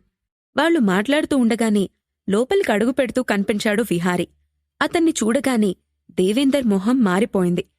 విహారీ తాను చేసిన తప్పుని ఒప్పుకున్నా అతని వల్ల హోటల్ తగలబడిందన్న నిజాన్ని దేవేందర్ క్షమించలేకపోతున్నాడు. అయినా వెంటనే సర్దుకొని మోహన్లో చిరునవ్వుతో అతన్ని ఇన్వైట్ చేస్తూ, మీరు రావటంతో మా హోటల్కి కొత్త అందం వచ్చినట్టుగా ఉంది అని మర్యాదగా నవ్వాడు దేవేందర్. విహారీ కొంచెం సిగ్గుతో తలదించుకొని, నేనీ అవకాశాన్ని ఉపయోగించుకొని భరత్కి మరోసారి క్షమాపణ చెప్పడానికొచ్చాను అని అన్నాడు. దేవేందర్ చిన్నగా నవ్వి అతని మాటను పట్టించుకోనట్టుగా, వెల్కమ్ మిస్టర్ విహారీ అని అన్నాడు. ఇంతలో అతని వెనకే 4 వ్యక్తులు ఒక పెద్ద బాక్స్ పట్టుకుని లోపలికొచ్చారు. దానిని ఓపెన్ చేయమని కళ్లతోనే సైగ చేశాడు విహారీ. దాంతో వాళ్ళు దానిని ఓపెన్ చేసి అందులో నుండి ఒక పెయింటింగ్ను బయటకు తీశారు. నదులు, పర్వతాలతో నిండిన ఆ పెయింటింగ్లో ఏదో ప్రత్యేకత ఉన్నట్టుగా అనిపించింది. మెటాలిక్ కలర్స్ వాడి ప్రకృతిని డిఫరెంట్ యాంగిల్లో ప్రెజెంట్ చేసిన ఆ పెయింటింగ్ పురాతన కాలం నాటిది. ఫేమస్ పెయింటర్ లియోనార్డో డావిన్సీ గీసిన పెయింటింగ్. దానిని ఈ రోజుల్లో సంపాదించటం చాలా కష్టం. ఇప్పటివరకు కేవలం రాజకుటుంబాలు వారు మాత్రమే అలాంటి పెయింటింగ్స్ను కొని గొప్పగా వాళ్ల మహల్స్లో వేలాడదీస్తారు. దాని వాల్యూ కోట్లల్లో ఉంటుందని చూడగానే అంచనా వేశాడు దేవేందర్. విహారీ నవ్వుతూ, ఇది భరత్ గారికి నా తరపున చిన్న గిఫ్ట్ అని చెప్పాడు. దేవేందర్ నవ్వుతూ, ఇది చిన్న గిఫ్ట్ కాదు విహారీ గారు, చాలా వాల్యుబుల్ గిఫ్ట్. నేను దీన్ని తప్పకుండా భరత్ గారికి అందజేస్తాను. ప్లీజ్ టేక్ యూ సీట్ అనంటూ లోపలికి చేయి చూపించాడు దేవేందర్. విహారీ తలూపి లోపలికి వెళ్లాడు. ఇదేంటి సార్ ఈ విహారీ పిల్లలకిచ్చినట్టు పెయింటింగ్ని తీసుకొచ్చి గిఫ్ట్గా ఇచ్చాడు అని ఆ పెయింటింగ్ వైపు వింతగా చూస్తూ అన్నాడు లక్ష్మణ్. ఆ మాటకి దేవేందర్ అతన్ని విచిత్రంగా చూస్తూ, దాని వాల్యూ ఎంతుంటుందో తెలుసా అని అన్నాడు. దీనికి వాల్యూ ఎందుకు సార్, 10 నిమిషాలు కూర్చుంటే నేనే గీసేస్తాను అని తేలిగ్గా అన్నాడు లక్ష్మణ్. దేవేందర్ నవ్వి, నువ్వు గీసే పెయింటింగ్ వాల్యూ 10,000 ఉంటుంది. కానీ ఈ పెయింటింగ్ పూర్వకాలంలో ఒక ప్రఖ్యాత పెయింటర్ గీసింది. దీని వాల్యూ కోట్లల్లో ఉంటుంది అని చెప్పాడు. ఆ మాటకు లక్ష్మణ్ స్టన్ అవుతూ, ఏంటి సార్ మీరు చెప్పేది నిజమేనా అని అన్నాడు. అవును అని తలూపాడు దేవేందర్. వెంటనే లక్ష్మణ్ ఆ పెయింటింగ్ వైపు మళ్లీ ఒకసారి చూస్తూ, ఏమో సార్, నాకు మీరు చెప్పిందంతా వింటుంటే ఊపిరి సినిమాలో కార్తీక్ గీసిన పెయింటింగ్ను ప్రకాష్ రాజ్ లక్షలు పెట్టి కొన్నట్టుగా ఉంది అని అన్నాడు. దేవేందర్ అతని పోలిక విని నవ్వుకుంటూ తన ఫోన్ తీసి భరత్కి కాల్ చేసి విహారీ వచ్చిన విషయం చెప్పాడు. అతనొస్తాడని ఊహించలేదు. మనం కూడా అతన్ని గౌరవంగా మర్యాద చేసి పంపిద్దాం అని అన్నాడు భరత్. ఓకే సార్ అని దేవేందర్ సమాధానం చెప్పటంతో కాల్ డిస్కనెక్ట్ చేశాడు భరత్. ఇంతలో అక్కడికొచ్చారు రవళి, కార్తీక, నిధి, ఈషా. ఆ నలుగురు కాస్ట్యూమ్స్ వేసుకుని పర్ఫార్మెన్స్ ఇవ్వడానికి రెడీగా ఉన్నారు. కాని ఈ టైంలో అలా విచారంగా మొహాలు పెట్టుకున్న వాళ్లను చూసి భరత్ వాళ్ల వైపు అనుమానంగా, ఏమైంది అని అడిగాడు. భరత్ అనుకున్నట్టుగానే డ్రీమ్ ఏంజల్స్ గ్రూప్ ఎలాంటి ఆటంకాలు లేకుండా పర్ఫార్మ్ చేయబోతుందా? స్టార్ ఎంటర్టైన్మెంట్ పర్ఫార్మెన్స్ అడ్డుకోవడానికి గీతిక, రమేష్ ఏం చేయబోతున్నారు? ఈ ప్రశ్నలకు సమాధానాలు తెలుసుకోవాలంటే తర్వాత ఎపిసోడ్ వినాల్సిందే. ఎపిసోడ్ 54. బంగారం, ఒకటి చెప్పనా? పర్ఫార్మెన్స్ కోసం రెడీ అయిన డ్రీమ్ ఏంజల్స్ గ్రూప్ అమ్మాయిల నలుగురు క్యాబిన్లో ఉన్న భరత్ దగ్గరకొచ్చారు. ఆ టైంలో వచ్చిన వాళ్లను చూసి భరత్ ఆశ్చర్యంగా, ఏంటి విషయం అని అడిగాడు. కొంచెం నర్వస్గా ఉంది అని తల వంచుకున్న కార్తీక మెల్లగా చెప్పింది. అవును అంటూ మిగిలిన ముగ్గురూ కూడా తలూపారు. ఇంతకుముందు అంతమంది పబ్లిక్ ముందు వాళ్లు పర్ఫార్మెన్స్ చేసి ఉండకపోవటంతో నిజంగానే వాళ్లు లోలోపల టెన్షన్ పడుతున్నారు. ఏదన్నా తప్పు జరిగితే ఎలా, భయంగా ఉంది అని గొనుగుతున్నట్టుగా అంది రవళి. భరత్ వాళ్ల మెంటల్ స్టేట్ని అర్థం చేసుకుంటూ, మీరు చాలాసార్లు రిహర్సల్స్ చేశారు, ఇంకేం తప్పు జరుగుతుంది అని అడిగాడు. అయినా కంగారుగానే ఉంది అని నిదానంగా అంది నిధి. భరత్ నవ్వి, సరే అయితే మీ అందరికీ ఒక విషయం చెప్తాను. మీరీ పర్ఫార్మెన్స్ని సరిగ్గా చేసి హిట్ చేస్తే నేను మిమ్మల్ని అందర్నీ స్పెషల్ ట్రిప్కి తీసుకెళ్తాను అని చెప్పాడు భరత్. ఆ మాట వినగానే ఒక్కసారిగా నలుగురి కళ్లల్లో మెరుపు కనిపించింది. అందరూ ఒకేసారి తలపైకెత్తి, నిజంగానా అని అడిగారు. అవును అని నవ్వుతూ తలూపాడు భరత్. ఎక్కడికి తీసుకెళ్తావు అని ఆత్రంగా అడిగింది కార్తీక. అది మీ ఇష్టం, మీకు నచ్చిన ప్లేస్ను మీరే సెలెక్ట్ చేసుకోండి. కాని అంతకన్నా ముందు మీరు పర్ఫార్మెన్స్ సరిగ్గా చేయాలి, అది గుర్తుపెట్టుకోండి అని అన్నాడు భరత్. ఇప్పుడు చూడు, అద్దరగొట్టేస్తాం, డ్రీమ్ ఏంజల్స్ గ్రూప్ అంటే ఏంటో చూపిస్తాం అని ఉత్సాహంగా అంది కార్తీక. అవునవును, మేమంటే ఏంటో చూపిస్తాం అని మిగతా వాళ్లు కూడా యాక్టివ్గా చెప్పారు. ఒక్క ఎంకరేజ్మెంట్తో వాళ్ళందరి మూడ్ మారిపోయింది. భరత్ నవ్వి, సరే ఇంక మీరు వెళ్ళి రెడీ అవ్వండి అని అన్నాడు. దాంతో నలుగురు ఆనందంగా క్యాబిన్ నుండి బయటకు వెళ్లారు. భరత్ నిజంగా చాలా మంచివాడు. పర్ఫార్మెన్స్ పూర్తవగానే వెకేషన్కి వెళ్దామని చెప్పాడు. మనం ఎక్కడికి వెళ్లాలో ఒక మంచి ప్లేస్ డిసైడ్ చేసుకుందాం. తమ డ్రెస్సింగ్ రూమ్ వైపు నడుస్తూ అంది రవళి. మాల్దీవ్స్ అయితే ఎలా ఉంటుంది అని అడిగింది ఈషా. మాల్దీవ్స్ బాయ్ ఫ్రెండ్తో వెళ్తే బావుంటుంది, ఎంజాయ్ చేయొచ్చు. బాస్తో వెళ్తే ఏం ఎంజాయ్ చేస్తాం అని అంది నిధి. ఆ మాటకు అందరూ పెద్దగా నవ్వారు. దాంతో వాళ్ల నవ్వులు కారిడార్ మొత్తం వినిపించాయి. సరిగ్గా అప్పుడే కార్నర్లో నుండి వాళ్లకి ఎదురొచ్చారు లేఖ, మిథున. లేఖను చూడగానే వాళ్లంతా ఒక్కసారిగా సైలెంట్ అయిపోయి హడావిడిగా డ్రెస్సింగ్ రూంలోకి దూరిపోయారు. నిజానికి కంపెనీ చైర్మన్ భరత్ అయినా అక్కడి వాళ్లందరూ లేఖను చూస్తేనే ఎక్కువగా భయపడతారు. ఆమె ఆపరేషన్ ప్రెసిడెంట్ కావటంతో కంపెనీలో పనులన్నీ పర్ఫెక్ట్గా, రూల్స్ ప్రకారం స్ట్రిక్ట్గా జరిగేలా చూసుకుంటుంది. ఏ చిన్న తప్పు జరిగినా గట్టిగా వార్నింగ్ ఇస్తుంది. అందుకే ఆమె వస్తుందంటేనే అందరూ అలర్ట్ అవుతూ ఉంటారు. ప్రోగ్రాంకి టైం అవుతున్నా వాళ్లు కారిడార్లో నవ్వుతూ తిరుగుతూ ఉండటం చూసి లేక పక్కనే ఉన్న మిథునతో నువ్వెళ్ళు నేనిప్పుడే వస్తాను అని చెప్పి డ్రెస్సింగ్ రూంలోకి వెళ్ళింది. అప్పుడే లోపలికి వెళ్లిన ఆ నలుగురు అద్దాల ముందు నిల్చుని మేకప్ వేసుకుంటూ రెడీ అవుతున్నారు. లోపలికి వెళ్లిన లేఖ వాళ్లందర్నీ సీరియస్గా చూస్తూ నిల్చుంది. ఆమెను చూడగానే నలుగురు అమ్మాయిలు చేస్తున్న పనిని ఆపేసి పైకి లేచి నిల్చున్నారు. లేఖ వాళ్లని సూటిగా చూస్తూ మీరు ప్రోగ్రాం మీద కాన్సంట్రేషన్ చేయండి, మిగతా విషయాలన్నీ తర్వాత ఆలోచించుకోవచ్చు. ఈ ఈవెంట్ కోసం భరత్ చాలా కష్టపడ్డాడు. మీరీ సంగతి గుర్తుపెట్టుకుని పర్ఫార్మెన్స్ ఇస్తే మీతో పాటు ఈ కంపెనీకి కూడా ఒక గుర్తింపు దొరుకుతుంది. ఇప్పుడు ఏం జరిగినా మీ గ్రూప్ చేతుల్లోనే ఉంది అని అంది లేఖ. వాళ్ళనలుగురూ ఒకేసారి ఓకే మేడం అంటూ తలూపారు. ఓకే, ఆల్ ది బెస్ట్ అని సీరియస్గా చెప్పి బయటకు వెళ్లిపోయింది లేఖ. ఒక్కసారిగా తుఫానొచ్చి వెలసినట్టుగా అనిపించటంతో ఆ నలుగురు గట్టిగా ఊపిరి పీల్చుకుని వదిలారు. కారిడార్లో నిల్చుని నేరుగా భరత్ రూంలోకి వెళ్లిన మిథున, ఇంకా ఇక్కడేం చేస్తున్నావు? కింద చాలామంది గెస్ట్లొచ్చారు. చైర్మన్ హోదాలో నువ్వాళ్ళని ఇన్వైట్ చేస్తే రిసీవ్ చేసుకోవా అని అడిగింది. భరత్ నవ్వుతూ చైర్లో నుండి పైకి లేచి ఆమె దగ్గరకొచ్చి దానికి ఇంకొంచెం టైముంది మిథున అని అన్నాడు. దాంతో మిథున ఇక దాని గురించి క్వశ్చన్ చేయకుండా అది సరేగాని ఇప్పుడా నలుగురు అమ్మాయిలు నీ రూం నుంచే బయటకు వెళ్లారు కదా అని అనుమానంగా అడిగింది.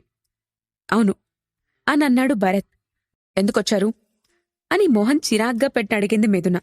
ఏం లేదు, ఇంతమంది ముందు పర్ఫార్మెన్స్ చేయటం కదా, కొంచెం నర్వస్గా ఫీల్ అవుతున్నారు. అందుకే వాళ్ళని ఎంకరేజ్ చేయటం కోసం బాగా పర్ఫార్మ్ చేస్తే వెకేషన్కి తీసుకెళ్తానని చెప్పాను. దాంతో అందరూ సంతోషంగా వెళ్ళిపోయారు అని నవ్వుతూ చెప్పాడు భరత్. ఆ మాట వినగానే మిథున కోపంగా నువ్వసలు కంపెనీకి చైర్మన్వేనా అనంది. నీకెందుకా డౌట్ వచ్చింది అని ఆమె కోపం చూసి నవ్వుతూ అడిగాడు భరత్. లేకపోతే ఏంటి, నువ్వు స్టాఫ్తో అంత ఫ్రెండ్లీగా ఉండాల్సిన అవసరం ఏం లేదు. వాళ్ళు నీ ఎంప్లాయీస్, వాళ్లకవసరమైనంత వరకు హెల్ప్ చేస్తే సరిపోతుంది. ఇలాంటి వెకేషన్లు ట్రిప్లు ప్లాన్ చేయాల్సిన అవసరం ఏం లేదు అని సీరియస్గా చెప్పింది. నిజమే, కానీ ఈరోజు వాళ్ళు ఆ నర్వస్నెస్తో సరిగ్గా పర్ఫార్మ్ చేయకుండా ఏదన్నా తప్పు చేస్తే ఆ ఎఫెక్ట్ మన కంపెనీ పైనే పడుతుంది కదా. అందుకే వాళ్ళను స్ట్రెస్ నుండి బయటకు తీసుకురావడానికి కొంచెం ఎంకరేజ్ చేశాను. ఇప్పుడు వాళ్లు కూడా బెటర్ పర్ఫార్మెన్స్ ఇవ్వాలని ఇంకొంచెం ఇంట్రెస్టింగ్గా చేస్తారు అని ఆమెకు అర్థమయ్యేలా చెప్పాడు భరత్. అయినా మిథున కొంచెం అయిష్టంగానే మొహం పెట్టి నువ్వు మంచి ఉద్దేశంతోనే వాళ్లతో ఫ్రెండ్లీగా మాట్లాడతావు, ఫ్రీగా ఉంటావు. వాళ్లు కూడా దాన్ని సదుద్దేశంగా తీసుకోవాలి కదా. నువ్విచ్చే ఫ్రీడమ్ను వాళ్లు ఇంకోలా అనుకుంటే నాకు పోటీగా వస్తారు. అది నా టెన్షన్ అంటూ అసహనంగానే అక్కడున్న చైర్లో కూర్చుంది. భరత్ నవ్వుతూ చైర్ వెనక్కి వెళ్లి వెనక నుండి ఆమె మొహాన్ని పైకెత్తి నుదుటిపై ముద్దు పెట్టుకుని నువ్వంత భయపడాల్సిన అవసరమేం లేదు బంగారం. నాకు ఎవ్వరితో ఎంతవరకు ఉండాలో బాగా తెలుసు. నువ్వు అనవసరంగా కంగారు పడి నన్ను కంగారు పెట్టకు, సరేనా అని అన్నాడు. భరత్ ప్రేమగా మాట్లాడ్డంతో మిథునలో అప్పటిదాకా ఉన్న విసుగు, చిరాకు ఒక్క క్షణంలో మాయమైపోయాయి. దాంతో ఆమె సర్లే అంటూ చిన్నగా తలూపి నవ్వింది. ఇంతలో టేబుల్పై ఉన్న భరత్ ఫోన్ రింగవటంతో మిథున పైకి లేచి సర్సే, నువ్వు బిజీగా ఉన్నావు కదా, నేను కిందకెళ్తాను, నువ్వు నీ పని చూసుకో అంటూ క్యాబిన్లో నుండి బయటకు వెళ్ళిపోయింది. దేవేందర్ నుండి వచ్చిన కాల్ను లిఫ్ట్ చేసిన Bharat, sir, Bilal real estate company నుంచి ఆ కంపెనీ ఓనర్ బిలాల్ వచ్చారు, మిమ్మల్ని చూడాలనుకుంటున్నారు అని చెప్పాడు దేవేందర్. ఆ పేరు వినగానే అతను రసూల్ తండ్రి అని గుర్తుపట్టాడు భరత్. దాంతో కొంచెం ఆశ్చర్యంగా అతను నన్నెందుకు చూడాలనుకుంటున్నాడు అని అడిగాడు భరత్. మిమ్మల్ని కలిసి క్షమాపణ చెప్పాలి అంటున్నాడు సార్, అతన్ని పంపించమంటారా అని అడిగాడు దేవేందర్. కొడుకు చంపడానికొస్తే తండ్రి వచ్చి క్షమాపణ చెప్తాడా అని ఎగతాళిగా నవ్వి సరే తీసుకురండి అని చెప్పాడు. దేవేందర్తో కలిసి భరత్ క్యాబిన్ దగ్గరకొచ్చాడు బిలాల్. భరత్ క్యాబిన్ డోర్కి రెండు వైపులా నిల్చుని ఉన్న శ్రీనాథ్, గణపతిలు అతన్ని ఆపి పూర్తిగా చెక్ చేసి లోపలికి పంపించారు. లోపల ఉన్న భరత్ తన చైర్లో రిలాక్స్డ్గా కూర్చుని ఉన్నాడు. యుక్త, ధన్యలు అతని వెనక్కే నిలబడి ఉన్నారు. బిలాల్ లోపలికి అడుగుపెట్టిన వెంటనే భరత్ అతన్ని చూసి నువ్వు క్షమాపణ చెప్పడానికొచ్చావని విన్నాను, కాని నీ క్షమాపణ నేనెలా ఒప్పుకుంటాను అనుకున్నావు అని సీరియస్గా అడిగాడు. అతని మొహంలో కనిపించిన కోపానికి బిలాల్ వణికిపోతూ భరత్ గారు, నా కొడుకు మీకు వ్యతిరేకంగా చాలా పనులు చేశాడని నాకు తెలుసు. వాడు చాలా పెద్ద తప్పు చేశాడు. ఈ ఒక్కసారి అతన్ని క్షమించండి, వాడు చేసిన తప్పులకు శిక్షగా మీరేం చేయమన్నా చేయడానికి రెడీగా ఉన్నాను. నాకున్నదంతా ఇవ్వమన్నా నేను మీకిచ్చేస్తాను అని అన్నాడు. భరత్ అతని మాటలకు ఎగతాళిగా నవ్వుతూ, "హుం, నా ప్రాణానికి డబ్బుతో లెక్క కడతావా? సరే, ఎంత డబ్బిస్తావో చెప్పు" అని అన్నాడు. భరత్ ఆస్తి ముందు తనిచ్చే డబ్బు ఏమాత్రం పనికిరాదని బిలాల్కి కూడా తెలుసు. అందుకే అతను కొంచెం సంకోచంగా 2,000 కోట్లు అని నసుగుతూ చెప్పాడు. ఆ మాటకు భరత్ నవ్వుతూ, "ఓ, 2,000 కోట్లు చాలా మంచి నెంబరిది. కాని ఒకసారి నీ కొడుకు నాకు ఎంత నష్టం చేశాడో మీరు కూడా తెలుసుకోండి" అనంటూ దేవేందర్ వైపు చూసి, "అతనికి అర్థమయ్యేలా చెప్పండి" అనన్నాడు భరత్. అప్పుడు దేవేందర్, "నీ కొడుకు రసూల్కి విహారీ షెల్టర్ ఇచ్చాడు. అతని మాటలు విని విహారీ బిఆర్ హోటల్ని తగలబెట్టేశాడు. దానికొచ్చిన నష్టం 3,000 కోట్లు. హోటల్ రన్నవ్వకుండా మూతబడిన ఈ 3 నెలల్లో మాకొచ్చిన నష్టం మరో 1,000 కోట్లు. హోటల్ బాగు చేయించడానికి, ఇప్పుడు రీస్టార్ట్ చేయడానికి అవుతున్న ఖర్చు మరో 1,000 కోట్లు" అనన్నాడు దేవేందర్. ఆ లెక్కలు విని బిలాల్ వణికిపోయాడు. అతనికి ఏం చెయ్యాలో అర్థం కాలేదు. భరత్కి ఇవ్వడానికి అంత డబ్బు అతని దగ్గర్లేదు. దాంతో తన కొడుకుని ఎలా రక్షించుకోవాలో తెలియక వెంటనే లేచెల్లి భరత్ కాళ్లపై పడి, "భరత్ గారు, నేను మిమ్మల్ని వేడుకుంటున్నాను. నా కొడుకుని ప్రాణాలతో వదిలిపెట్టండి. మీరీ సహాయం చేస్తే మా కుటుంబం మొత్తం జీవితాంతం మీకు రుణపడి ఉంటుంది" అంటూ బతిమిలాడాడు. కాని భరత్ అతన్ని విడిపించుకుని అక్కడ్నుండి పైకి లేచి, "నేను మీ ఆస్తిని అడగడం లేదు మిస్టర్ బిలాల్. నాకు కేవలం నీ కొడుకు కావాలి. ముందతన్ని నా దగ్గరకు తీసుకురండి. ఆ తర్వాత ఏం చెయ్యాలో నేను నిర్ణయిస్తాను" అని అన్నాడు. ఆ మాట వినగానే బిలాల్ భయంతో నీళ్లచూపులు చూశాడు. అతనికున్నది ఒక్కడే కొడుకు. భరత్ మాటలు నమ్మి రసూల్ని అతని దగ్గరకు తీసుకొస్తే ఆ తర్వాత భరత్ తన కొడుకుని చంపేస్తాడేమోనని అతని మనసులో భయంగా ఉంది. దాంతో భరత్కి సమాధానం చెప్పలేక తలదించుకున్నాడు. "ఇక మీరెళ్లొచ్చు" అని అన్నాడు భరత్. "భరత్ గారు, అది" అంటూ మళ్లీ మాట్లాడబోయాడు బిలాల్. కాని భరత్ అతన్ని బయటకు వెళ్ళిపోమ్మన్నట్లుగా చేయి చూపించాడు. దాంతో ఇంక చేసేదేం లేక బిలాల్ అక్కడ్నుంచి నిరాశగా బయటకొచ్చేశాడు. అతను వెళ్ళిపోగానే, "సర్, మనం ఆ రసూల్ని ఏం చేయబోతున్నాం?" అని అడిగాడు దేవేందర్. "మనం ఏమీ చెయ్యాల్సిన అవసరం లేదు దేవేందర్ గారు. ఇక ఆ రసూల్ ఎక్కువ రోజులు దాక్కుని ఉండలేడు. బిలాల్ కోసమైనా అతన్ని వదిలిపెడతాం. కాని అంతకన్నా ముందు వాడు నా దగ్గరకొచ్చి చేసిన తప్పుని ఒప్పుకోవాలి" అని అన్నాడు. అని అన్నాడు దేవేందర్. ఇంతలో నీరజ్ హడావిడిగా లోపలికొచ్చి, "భరత్, ఈ న్యూస్ తెలిసిందా?" అని అడిగాడు. "ఏ న్యూస్?" అని కూల్గా అడుగుతూ వెళ్లి చైర్లో కూర్చున్నాడు భరత్. నీరజ్ కూడా వెళ్లి అతని ఎదురుగా ఉన్న చైర్లో కూర్చుంటూ, "ఆ సింగర్ గీతిక ఈరోజు నైట్ మ్యూజిక్ కాన్సర్ట్ చేయబోతోంది. దానిని ఆ fire wings company national wide live broadcasting చేస్తుంది" అని చెప్పాడు. అది వినగానే భరత్ కనుబొమ్మలు ఒక్క క్షణం అనుమానంతో ముడుచుకున్నాయి. "అంటే ఆ ఇద్దరూ ఒక్కటై మనల్ని ఇబ్బంది పెట్టాలని ప్లాన్ చేశారా?" అని అన్నాడు భరత్. "చూస్తుంటే అలాగే అనిపిస్తుంది. ఆమె కాన్సర్ట్ జరిగే టైం, మన ఓపెనింగ్ సెరమనీ స్టార్ట్ అయ్యే టైం రెండూ ఎగ్జాక్ట్గా ఉన్నాయి. ఆమె ఖచ్చితంగా మనతో పోటీగానే ఆ ఫైర్ వింగ్స్ కంపెనీని కాంటాక్ట్ అయింది అనిపిస్తుంది" అని అన్నాడు నీరజ్. భరత్ ఆలోచిస్తున్నట్టుగా మాట్లాడుతూ, "ఆమె ఉద్దేశం కేవలం కాన్సర్ట్ పెట్టడం మాత్రమే కాదు. మనం చేయబోయే ఈవెంట్ నుంచి అందరి చూపు తనవైపు తిప్పుకొని లైమ్ లైట్ను తనపై పడేలా చేసుకోవాలని ప్లాన్ చేసింది" అని అన్నాడు భరత్. "మరిప్పుడేం చెయ్యాలి? గీతికకున్న క్రేజ్ ముందు మనవాళ్లు పోటీ పడలేరు. ఈ టైంలో అందరి కాన్సంట్రేషన్ ఆమె పైకే వెళ్తుంది. ఇప్పుడు మనకు ప్రాబ్లమే కదా" అని కంగారుగా అన్నాడు నీరజ్. "అవును, ఆమె చాలా తెలివిగా రివెంజ్ ప్లాన్ చేసింది.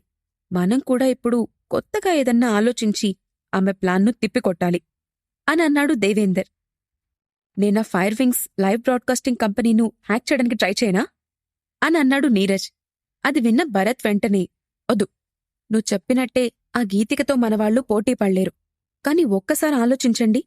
మనం దీన్ని ఛాలెంజింగ్గా తీసుకుని అందరి అటెన్షన్ను ఆమె కాన్సర్ట్ నుండి తిప్పి మన కంపెనీపై పడేలా చేస్తే అప్పుడా గీతిక కన్నా మన వాళ్లకి మరింత పేరొస్తుంది కదా" అని అన్నాడు.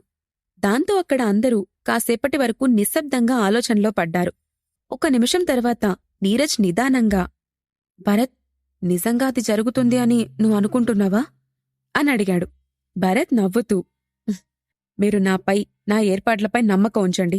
ఈ నైట్ జరగబోయే పర్ఫార్మెన్స్ ఖచ్చితంగా నేషనల్ వైడ్గా అటెన్షన్ని మన కంపెనీపై పడేలా చేస్తుంది. మనం మన ప్రత్యర్థిని ఇందులో గౌరవంగానే ఓడించాలి అని అన్నాడు భరత్. భరత్ కాన్ఫిడెన్స్ని చూసి వాళ్లు కూడా సరే మనం దీన్ని కలిసి ఎదుర్కొందాం అని అన్నారు. హైదరాబాద్లోని గచ్చిబౌలి స్టేడియంలో సింగర్ గీతిక కాన్సర్ట్ చేయబోతుందని కాసేపటి ముందే తెలిసిన స్టేడియం మొత్తం ఆడియన్స్తో నిండిపోయింది. ఆమెకున్న క్రేజ్ అలాంటిది. మరి కాసేపట్లో కాన్సర్ట్ స్టార్ట్ అవ్వబోతూ ఉండటంతో డ్రెస్సింగ్ రూంలో రెడీ అవుతూ ఉంది గీతిక. హెయిర్ స్టైలిస్ట్ ఆమెకు స్టైలింగ్ చేస్తోంది. అప్పుడెక్కడికొచ్చిన రమేష్ డోర్పై తట్టి మై కమిన్ మేడం అని అడిగాడు.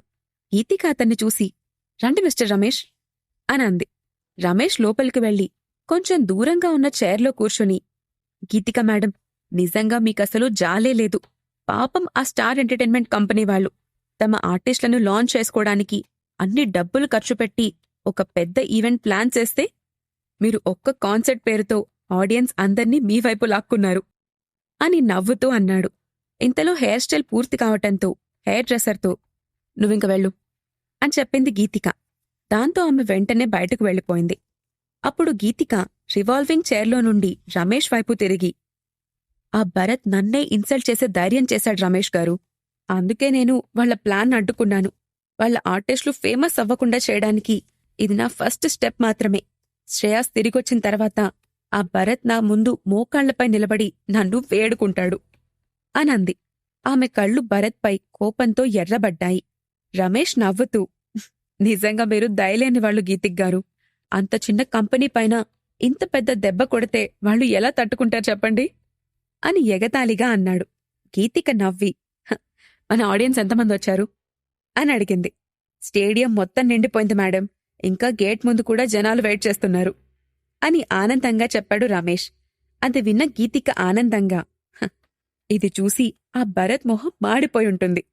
నాతో ఎందుకు పెట్టుకున్నానా అని ఇప్పుడు బాధపడుతూ ఉండుంటాడు అనంది గీతిక. ఇంతలో ఎవరో డోర్ నాక్ చేయటంతో ఇద్దరూ కంగారుగా అటువైపు చూశారు. గీతికను ఎదుర్కోడానికి భరత్ చేసిన ప్లాన్ ఫలిస్తుందా? డ్రీమ్ ఏంజల్స్ ఎలాంటి ఆటంకాలు లేకుండా పర్ఫార్మెన్స్ పూర్తి చేస్తారా? అసలు ఈవెంట్లో ఏం జరగబోతోంది? ఈ ప్రశ్నలకు సమాధానాలు తెలుసుకోవాలంటే నెక్స్ట్ ఎపిసోడ్ వినాల్సిందే. ఎపిసోడ్ 55 ఆకాశంలో అద్భుతం. గీతిక డ్రెస్సింగ్ రూంలో కూర్చుని రమేష్తో మాట్లాడుతూ ఉంది. ఇంతలో అక్కడికొచ్చిన రమేష్ అసిస్టెంట్ డోర్పై చిన్నగా తట్టి లోపలికొచ్చి సార్, కాన్సర్ట్కి టైం అవుతుంది అని చెప్పాడు. రమేష్ వెంటనే పైకి లేచి మేడం, మీరు త్వరగా రెడీ అయి వచ్చేసేయండి అని గీతికతో చెప్పి బయటకు వెళ్ళిపోయాడు. గీతిక కాన్సర్ట్కి వెళ్లబోయే ముందు ఒకసారి శ్రేయాస్కి కాల్ చేయాలి అని అనుకుంటూ వెంటనే ఫోన్ తీసుకుని అతనికి కాల్ చేసింది. అటువైపు నుండి కాల్ లిఫ్ట్ చేసిన శ్రేయాస్ హాయ్ డార్లింగ్, ఏం చేస్తున్నావు అని అడిగాడు. నీకు చెప్పాను కదా ఈరోజు కాన్సర్ట్ చేస్తున్నానని. ఆ ప్రోగ్రాం స్టార్ట్ అవబోతోంది. వెళ్లే ముందు నీతో మాట్లాడదామని కాల్ చేశాను అంటూ రొమాంటిక్గా చెప్పింది Geethika. Oh super baby, all the best అని క్యాజువల్గా చెప్పాడు శ్రేయాస్. అంతేనా, ఇంకేం లేదా అని అలిగినట్టుగా అంది గీతిక. ఆ మాటకు శ్రేయాస్ కొంచెం ఆలోచించి అతనికి ఏం అర్థం కాకపోవటంతో ఇంకే ఉంది అని అడిగాడు. ఈరోజు నా కాన్సర్ట్ ఫైర్ వింగ్స్ ప్లాట్ఫామ్లో లైవ్గా ప్లే అవుతుంది. మరి నువ్వు నాకు సపోర్ట్ చేయవా అని గారంగా అడిగింది. ఓహ్ అదా, ఓకే, నేను నీ కాన్సర్ట్ మొత్తం ఒక్క నిమిషం కూడా మిస్ అవ్వకుండా లాస్ట్ వరకు చూస్తాను, ఓకేనా అని చెప్పాడు శ్రేయాస్. చూడ్డం వరకేనా, నాకు రివార్డ్ ఇవ్వవా అని గోముగా అడిగింది గీతిక. ఎస్, తప్పకుండా ఇస్తాను అని అన్నాడు శ్రేయాస్. ఆ మాట వినగానే గీతిక ఆనందంగా అందరికన్నా ఎక్కువ రివార్డ్ నువ్వే ఇవ్వాలి, నేను వెయిట్ చేస్తూ ఉంటాను, సరేనా అని అంది గీతిక. ఓకే ష్యూర్ అని అన్నాడు శ్రేయాస్. లైవ్ బ్రాడ్కాస్టింగ్లో నెంబర్ ఆఫ్ ఆడియన్స్ గ్యాదర్ అవ్వడమే కాదు, అక్కడ లైవ్లో చూసేవాళ్లు ఆర్టిస్టులకు రివార్డ్స్ కూడా ఇచ్చి ఎంకరేజ్ చేస్తుంటారు. రివార్డ్ ఎంత ఎక్కువగా ఉంటే ఆర్టిస్ట్కి అంత పాపులారిటీ ఉన్నట్టుగా భావిస్తారు. అందులో కొంత భాగం బ్రాడ్కాస్టింగ్ చేస్తున్న కంపెనీకి కూడా షేర్ ఉంటుంది. బిఆర్ హోటల్ రీఓపెనింగ్కొచ్చే ఆడియన్స్ సంఖ్య ఎక్కువగానే ఉంటుందనే ఎస్టిమేషన్తో ఎంటర్టైన్మెంట్ ప్రోగ్రామ్స్ కోసం వెన్యూను హోటల్ ముందున్న గ్రౌండ్లో అరేంజ్ చేశారు. అప్పటికే చిన్నగా చీకట్లు కమ్ముకోవడం మొదలయ్యాయి. వచ్చిన గెస్ట్లందరూ వెన్యూ ముందు రాయల్ చైర్స్లో కూర్చుని ఉన్నారు. కొంతమంది అక్కడక్కడ గుంపులుగా నిల్చుని హోటల్లో చేసిన అరేంజ్మెంట్స్ గురించి మాట్లాడుకుంటూ ఉన్నారు. వాళ్ళందరికీ waiters welcome drinks, snacks provide చేస్తున్నారు. ఒక చోట గుంపుగా నిల్చుని ఉన్న స్టూడెంట్స్ వెయిటర్స్ తెచ్చిచ్చిన స్నాక్స్ను తీసుకుంటూ అందులో ఉన్న రకరకాల ఐటమ్స్ చూసి, ఎంతైనా 7 స్టార్ హోటల్ అంటే 7 స్టార్ హోటలేరా, స్నాక్స్లోనే ఇన్ని ఐటమ్స్ పెట్టారంటే ఇక డిన్నర్లో ఎన్ని ఐటమ్స్ పెడతారో అని మాట్లాడుకుంటూ ఉన్నారు. ఇంతలో అటుగా వెళ్తున్న ఒక వ్యక్తి వాళ్ల మాటలు విని వాళ్ళని విచిత్రంగా చూసి, చూస్తుంటే మీరెప్పుడూ స్టార్ హోటల్కి వచ్చినట్టుగా లేదు, అసలు ఈ ఈవెంట్కి మీకు టికెట్స్ ఎలా వచ్చాయి అని అనుమానంగా అడిగాడు. అతను వైట్ కలర్ సూట్ వేసుకుని రిచ్ ఫ్యామిలీ నుండి వచ్చినట్టుగా అనిపించాడు. ఆ స్టూడెంట్స్ అతని ప్రశ్న విని ఏమాత్రం బెదరకుండా నిర్లక్ష్యంగా చూశారు. వాళ్లలో నుండి ఒక స్టూడెంట్ అతన్ని సీరియస్గా చూస్తూ, మీకు టికెట్ ఎవరిచ్చారు అని ఎదురు ప్రశ్నించాడు. అది విన్న అతను కోపంగా, వాట్ నాన్సెన్స్, నాకు అఫీషియల్గా ఇన్విటేషన్ వచ్చింది అని చెప్పాడు. మీకు అఫీషియల్గా ఇన్విటేషన్ వచ్చిందేమో, మాకు డైరెక్ట్గా భరత్ దగ్గర నుండే ఇన్విటేషన్ వచ్చింది అని గర్వంగా చెప్పాడు ఆ స్టూడెంట్. ఆ మాట విన్న అతను ఆశ్చర్యంగా, ఏంటి, మీకు భరత్ తెలుసా? మీరు నిజంగా ఈ హోటల్ ఓనర్ భరత్ రామచంద్ర గురించి మాట్లాడుతున్నారా అని అడిగాడు. అవును, అతను మా క్లాస్మేట్ అని ముక్తసరిగా సమాధానం చెప్పాడు స్టూడెంట్. ఆ మాట వినగాని అతని కళ్లల్లో కొంచెం షాక్ కనిపించింది. దాంతో అతను అప్పుడే అటుగా వెళ్తున్న వెయిటర్ను పిలిచి, ఇలారా, మా వాళ్లకు ఇంకొన్ని స్నాక్స్ పెట్టు అంటూ స్టూడెంట్స్ ప్లేట్లో స్నాక్స్ పెట్టించాడు. హఠాత్తుగా మారిపోయిన అతని ప్రవర్తనను చూసి స్టూడెంట్స్ అయోమయంగా మొహాలు చూసుకుంటూ, మీరేంటి ఇంత హఠాత్తుగా ఇలా మారిపోయారు, ఇప్పుడేగా మమ్మల్ని చిన్నచూపు చూశారు అని అడిగారు. అతను నవ్వుతూ, లేదు, అది జస్ట్ మిస్అండర్స్టాండింగ్, మీరు నన్ను అపార్థం చేసుకోవద్దు అని అన్నాడు. స్టూడెంట్స్ అందరూ అతన్ని అనుమానంగా చూశారు. నిజానికి ఆ వైట్ సూట్లో ఉన్న వ్యక్తి భరత్ రామచంద్ర ఎవరో, అతను ఎక్కడుంటాడో తెలుసుకోవాలని ఆ ఈవెంట్కొచ్చాడు. అందుకోసం సోషల్ మీడియాలో ఉన్న శివారెడ్డి కాలేజ్ పేజ్లో పోస్ట్ చేసి 50,000 పెట్టి స్టూడెంట్స్ దగ్గర్నుంచి టికెట్ కొనుక్కున్నాడు. కాని ఇక్కడికొచ్చాక ఎంతసేపైనా భరత్ ఎక్కడా కనిపించలేదు. ఇంతలో అనుకోకుండా కలిసిన ఈ స్టూడెంట్స్ భరత్ గురించి మాట్లాడుకోవడం విని ఆశ్చర్యపోయాడు. భరత్ శివారెడ్డి కాలేజ్ స్టూడెంట్ అని అతను ఊహించలేదు. భరత్ గురించి మరిన్ని విషయాలు తెలుసుకోవటం కోసం అతను స్టూడెంట్స్తో మామూలుగా మాట కలుపుతూ, అంటే భరత్ మీ క్లాస్మేట్ అన్నమాట అని నవ్వుతూ అడిగాడు. అవును, అతను మా కాలేజ్లో అందరికీ తెలుసు. మొన్నటి వరకు బార్లో వెయిటర్గా పనిచేసేవాడు. తర్వాత అనుకోకుండా ఇలా రిచ్ పర్సన్లా అయిపోయాడు అని అన్నాడు ఒక స్టూడెంట్. అంటే భరత్ ఇప్పటికీ ఆ బార్లో పనిచేస్తున్నాడా అని ఆరా తీశాడు ఆ వైట్ సూట్ వ్యక్తి. అదైతే మాకు ఖచ్చితంగా తెలీదు, కాని అతనిప్పుడు పనిచేస్తున్నట్టుగా అనిపించడం లేదు అని చెప్పారు వాళ్ళు. ఓ, అతను కాలేజ్లో ఎలా ఉండేవాడు, అంటే మంచి స్టూడెంటేనా? అసలు ఇంత డబ్బు అతని దగ్గర ఉంటుందని మీకెలా తెలిసింది అంటూ ఆసక్తిగా అడిగాడు. అతను అంత ఇంట్రెస్టింగ్గా భరత్ గురించి ప్రశ్నలు వేయటం చూసి ఆ స్టూడెంట్స్ ఒక్క నిమిషం అతన్ని తేరిపారా చూస్తూ, అసలు మీరెవరు, ఇవన్నీ మీకెందుకు అని అడిగారు. దాంతో వాళ్లకి తనపై అనుమానం వచ్చిందని అర్థం చేసుకున్న అతను నవ్వుతూ, అదేం లేదు, భరత్ గారికి ఫ్రెండ్స్ అంటే అతను మీకు బాగా క్లోజ్ అయి ఉంటాడు. అంత గొప్ప రిచ్ పర్సన్ కాలేజ్లో ఎలా ఉంటాడో తెలుసుకుందామని చిన్న క్యూరియాసిటీ అంతే అని అన్నాడు. అతను క్యాజువల్గా మాట్లాడ్డంతో స్టూడెంట్స్ కూడా తమ అనుమానాన్ని పక్కన పెట్టేసి, భరత్ చాలా మంచి స్టూడెంట్, నైట్ అంతా బార్లో పనిచేసి ఉదయం కాలేజ్కొచ్చేవాడు. కాని హఠాత్తుగా ఏమైందో తెలీదు, ఈ మధ్య అతనిలో చాలా మార్పులొచ్చాయి. కాలేజ్కి కూడా సరిగ్గా రావడం లేదు. పైగా కొన్ని రోజుల క్రితం మా కాలేజ్ యూనియన్ ప్రెసిడెంట్ లేక మా కోసం ఒక క్యాంప్ను అరేంజ్ చేసింది. దానికి స్పాన్సరింగ్ కింద అతనే 5 లక్షలిచ్చాడు. క్యాంప్కు అవసరమైన అన్ని ఫెసిలిటీస్ ప్రొవైడ్ చేశాడు అని చెప్పాడు ఒక స్టూడెంట్. పక్కనే ఉన్న మరో స్టూడెంట్ మాట్లాడుతూ, అవును, మా యూనియన్ ప్రెసిడెంట్ లేక ఆ స్పాన్సర్షిప్ తర్వాత ఇప్పుడు భరత్ పెట్టిన స్టార్ ఎంటర్టైన్మెంట్ కంపెనీలో ప్రెసిడెంట్గా పనిచేస్తున్నారు. ఈరోజు రాత్రి ఆ కంపెనీ ఆర్టిస్టులే ఇక్కడ పర్ఫార్మ్ చేయబోతున్నారు అని చెప్పాడు. ఆ మాట వినగానే వైట్ సూట్ వేసుకున్న వ్యక్తి మనసులో ఒక ఆలోచనొచ్చింది. స్టూడెంట్ యూనియన్ ప్రెసిడెంట్ లేక ఇప్పుడు స్టార్ ఎంటర్టైన్మెంట్కి ప్రెసిడెంట్ అంటే ఆమెకు భరత్తో చాలా సన్నిహిత సంబంధాలే ఉండుంటాయి. ఇప్పుడు నా పని పూర్తి కావాలంటే నేనా లేఖను పట్టుకోవాలి అని అనుకున్నాడతను. భరత్ సార్, టైం అవుతుంది, ఇక స్టేజ్ మీద పర్ఫార్మెన్స్ మొదలు పెట్టాలి అని అన్నాడు భరత్కి ఫోన్ చేసిన దేవేందర్. భరత్ తన రూమ్ విండోలో నుండి కిందకి చూస్తూ, సరే, వెన్యూ, ఎక్విప్మెంట్ అంతా రెడీగా ఉందా అని అడిగాడు. ఎవ్రీథింగ్ ఈజ్ రెడీ సార్ అని దేవేందర్ చెప్పటంతో గుడ్, లెట్స్ స్టార్ట్ అని అన్నాడు భరత్. వెంటనే హోటల్ ముందున్న లైట్స్ అన్నీ ఆరిపోయాయి. ఒక్కసారిగా ఆ ప్రదేశం మొత్తం చీకటితో పాటుగా నిశ్శబ్దంగా మారిపోయింది. థింక్ బిగ్ కంపెనీ నుండొచ్చిన శ్రీనివాస్ తన టీంతో కలిసి కెమెరా లెన్స్ను వెన్యూ వైపు తిప్పి అడ్జస్ట్ చేస్తూ అక్కడే ఉన్న తన స్టాఫ్తో, గాయ్స్, ఇది మనకు చాలా ప్రెస్టీజియస్ ప్రాజెక్ట్, ఇందులో ఎలాంటి తప్పు జరగడానికి వీల్లేదు అని అందరికీ ఇన్స్ట్రక్షన్స్ ఇస్తున్నాడు.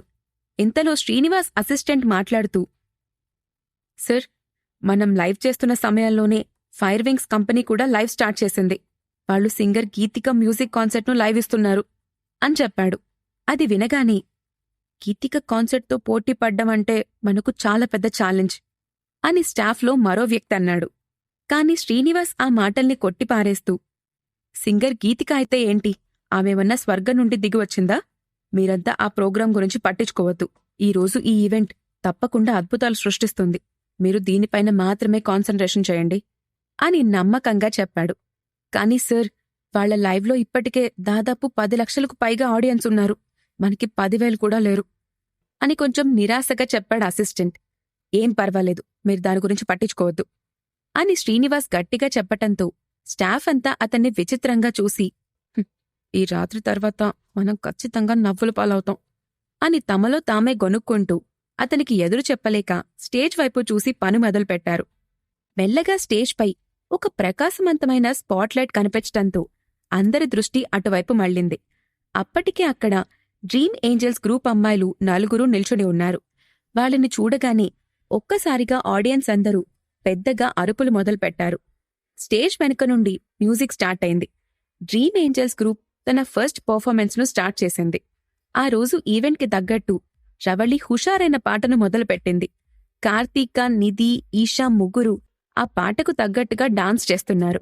కాని వాళ్లపైన ఆడియన్స్లో ఎక్స్పెక్టేషన్స్ ఎక్కువగా ఉండటంతో అక్కడ వాళ్ళెవ్వరికీ ఆ పాట కొత్తగా అనిపించలేదు. అది చూసిన శ్రీనివాస్ అసిస్టెంట్ పెదవి విరుస్తూ, సార్, ఇది మనకు వర్కౌట్ అవ్వదు. ఈ బ్రాడ్కాస్ట్ ఎవ్వరూ చూడరు. మనం అనవసరంగా పెద్ద ఫెయిల్యూర్ని ఎదుర్కోబోతున్నాం అని అన్నాడు. కాని శ్రీనివాస్ భరత్పై నమ్మకం ఉంచాడు. అందుకే అతని మాటకు ఏం సమాధానం చెప్పకుండా కెమెరాను స్టేజ్ పైన ఫోకస్ చేశాడు.